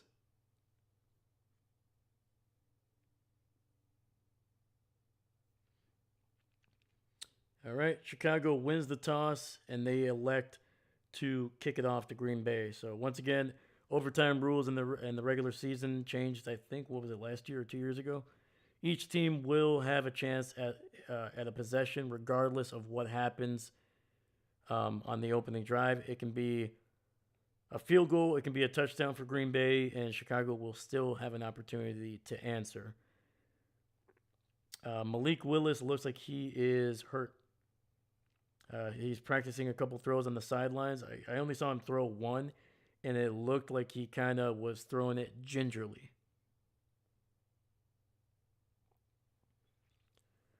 Seriously, you can't make this stuff up, man. On the same day that we lose Jordan Love to concussion, Malik Willis, on the final play with 17 seconds left, gets sacked for the first time, gets hit in the backfield for the first time, and they land on top of him. He lands on his throwing shoulder, and now he looks hurt, or at least on that throw, on the sidelines there.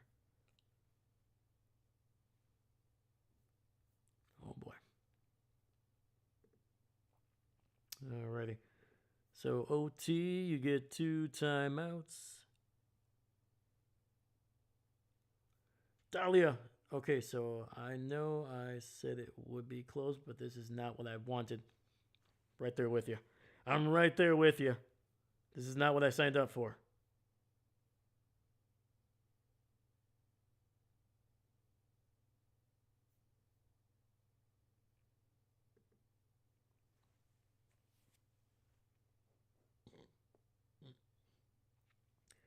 And on top of that, Romeo Doubs is questionable to return to this game with a wrist injury, which most likely means he is going to be out. I mean, it's overtime. If it's questionable to return in overtime, you're not coming back, likely.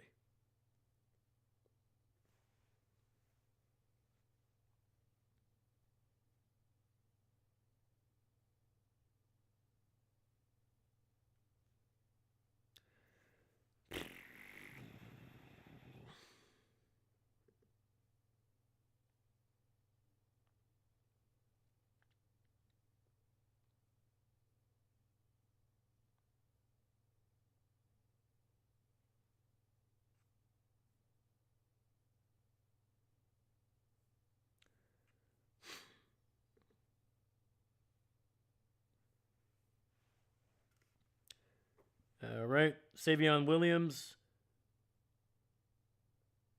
not able to get much of anything on that return. Caught it right at the goal line and is wrapped up at the 21.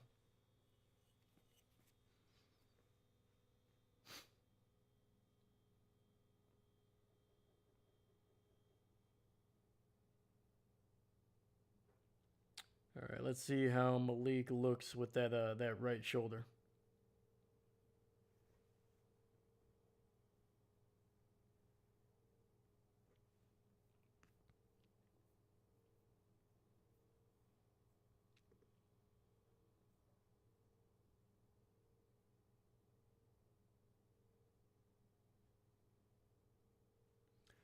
All right, we got 1st and 10, ball at the 21. Malik under center. Wilson in the backfield breaks a tackle behind the line, and he picks up about 3 there to the 24.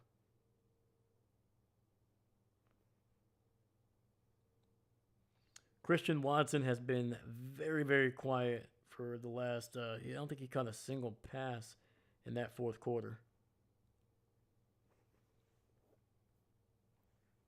Yeah, Green Bay was outscored 13-3 in the 4th quarter. They were leading 13-3 heading into the 4th quarter. Malik throws to the right. He's got a wide open man. And that's Jaden Reed getting it down to Chicago's 45. Let's freaking go, man. That's what we needed right there. Explosive plays. All right. Shoulders not looking too bad. All right.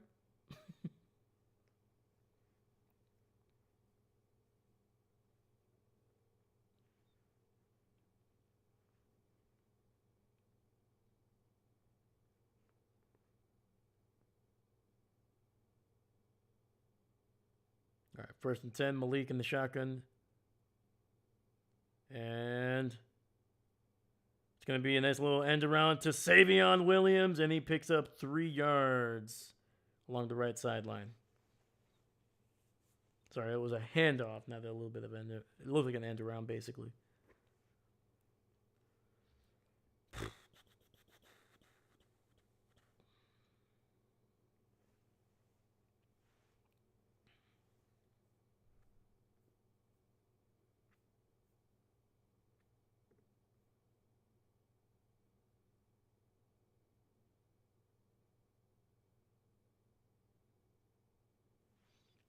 All right, 2nd and 7.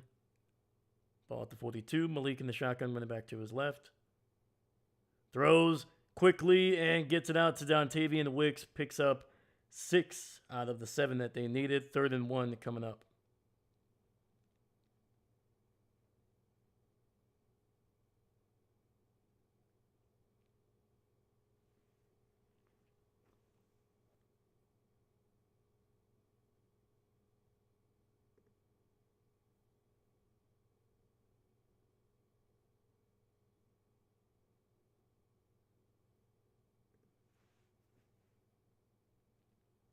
All right, we got 3rd and 1. Ball at the 36.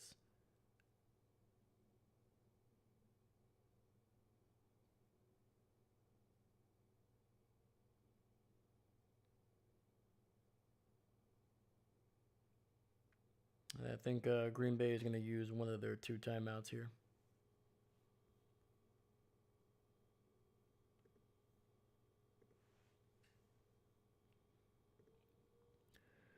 Why does it always have to be like this? Why can't the Packers just ever win? Just cleanly, decisively. Come on. I don't need this kind of stress right now.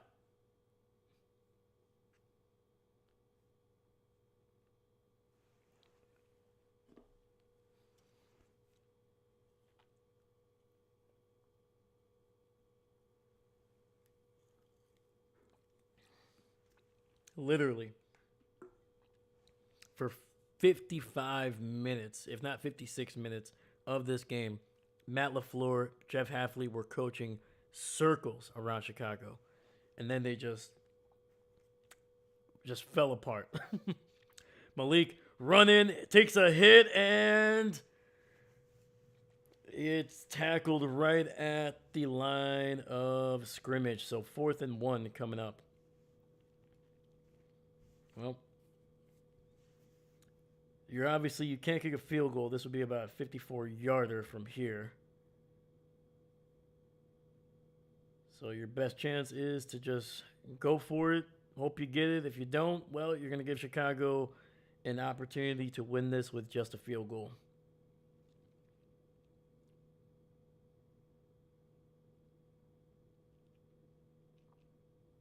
Fumble. It's over. Packers crapped the bed on that snap. Turnover on downs. Oh my God, dude. We're about to lose to the freaking Bears after being up by 10 points with like 2 minutes left.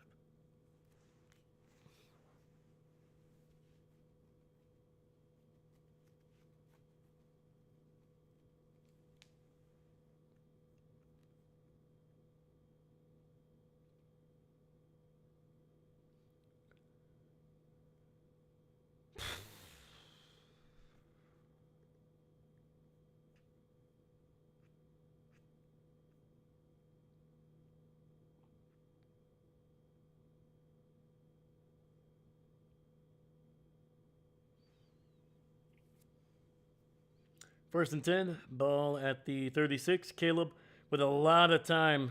Throws it to the right, and that's going to be incomplete. 2nd and 10.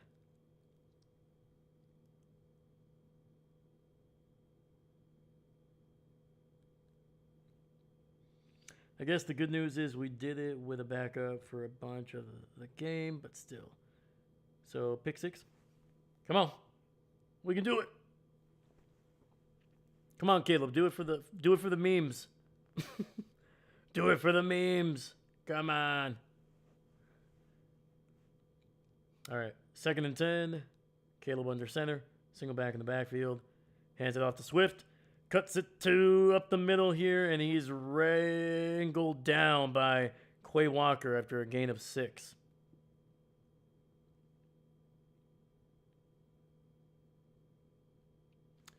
Is that a freaking turnover? They're saying it's a fumble and it was recovered by Green Bay. There's a discussion, though. There is a discussion. We'll see what it is. No, that's not a fumble. Okay, no.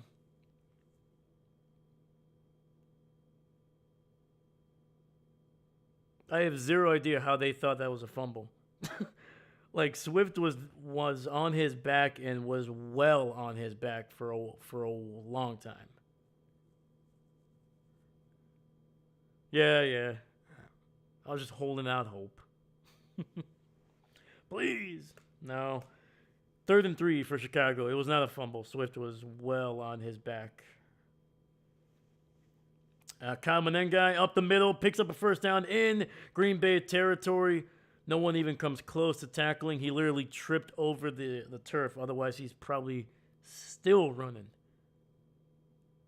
That was a good design, though. That was a good design. Able to cut it back there to the left while everybody was blocking to the right. Packers defense kind of falling for it, drifting to that side. All right. Once again, since Green Bay did not score anything, or since they, next score wins, whether it's a field goal or a touchdown or whatever it is.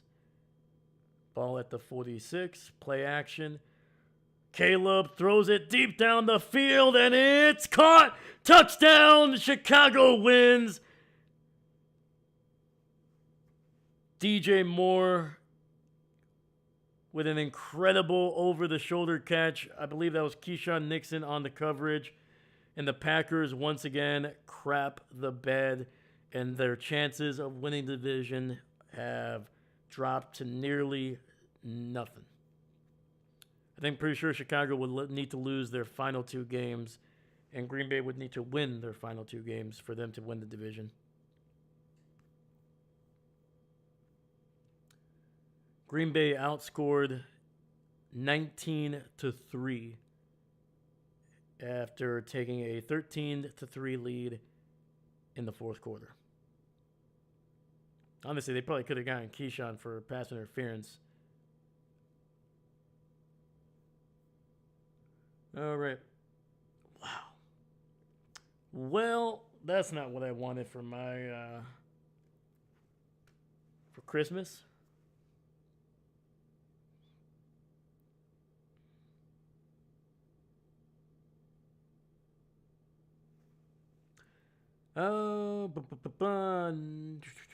Dahlia, face palm all the way. And David, sad panda face. Sad panda face all day, man. That was a hell of a throw. That was a even better catch. Hopefully Jordan Love is healthy. Not because Malik Willis wasn't capable of getting us the win. It was the defense decided to play its worst football in the final 5 minutes plus overtime. Literally, the Chicago Bears' final 2 touchdowns, one to tie it up there. Literally wide open, miscommunication, 2 defenders crashing down, leaving a rookie receiver literally by himself. And then on top of that, a bad snap on 4th and 1 between Malik and Sean Ryan. Doesn't even give the Packers an opportunity to try to get the first down. And then finally, Keyshawn Nixon getting absolutely toasted on that throw to DJ Moore, getting it in the end zone. And the Packers have now lost 2 consecutive games. They're dropped to 9-5-2.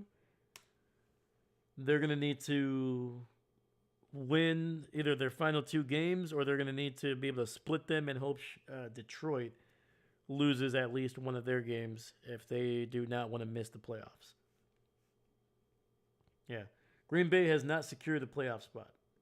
So if they don't get their act together quickly, they will be watching playoff football from the couch. All right. Chicago, 11-4. They are firmly at the top of the division. They either need Green Bay to lose one more game or they need to simply win out and they will secure.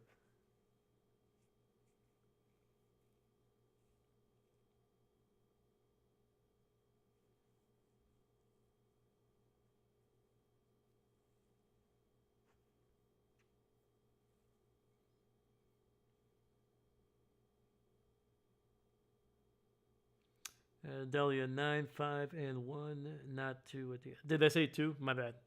I was hopeful.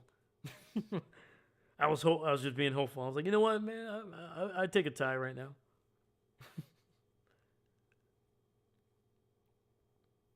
Oh my god. Let's look at the final stats here, man. The Packers, man. Jesus. That is the Bears' 6th win this season while trailing in the final 2 minutes of the fourth quarter. So they've been solid at coming back this season.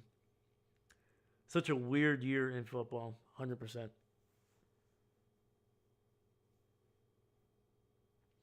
The Packers lose a game in which they did not punt a single time. Yeah, in their first drive, they went for it on fourth down, did not get it, turned it over. After Jordan Love went down in the third quarter, the Packers had a chance to score their first touchdown. They fumbled the ball, or Josh Jacobs fumbled the ball, so they didn't get any points there. They were inside the 5. And, yeah, like right there, miscues. Even if you don't get it, if you don't turn the ball over or decide to kick a field goal, I mean, that's 6 points right there, man. But yeah, man. Everybody did not do well. The offense missed 2 opportunities inside the 10-yard line to come away with points. They didn't get it done. The special teams unit unable to recover the onside kick when they had a chance to ice it with less than 2 minutes left, especially after Chicago messed up by not getting the field goal in on time before north of the 2-minute warning. And then the defense just messing up on a 4th and 4, I think. Once again, Keyshawn and the safety both crashing down. Nobody went with the rookie receiver in the back of the end zone. That gave Caleb a chance to just literally loft one without having to worry about a defender. That tied it up, and then bad snap on offense on 4th and 1, and just getting burnt there at the end. So overall, the Packers, they did enough to win it, but they did far more enough to lose it here. Defense, special teams, offense, miscues everywhere. So, yep. What was that, Dakota? Your team got to win, baby. Your team is what, one more win away, right? I think if they win, if they go 12-5, they'll have the they'll have the tiebreaker, even though there isn't really a tiebreaker. Yeah, Chicago just needs to win one of their next 2, and they will guarantee themselves a division title in a home playoff game. Dahlia, exactly how I had hoped they'd end this, but it was a good game, so I'm still mad. Yep. I'm not happy, man, so I'm going to wrap these presents aggressively and let my frustration out, on that, man. Oh, my God. So sad.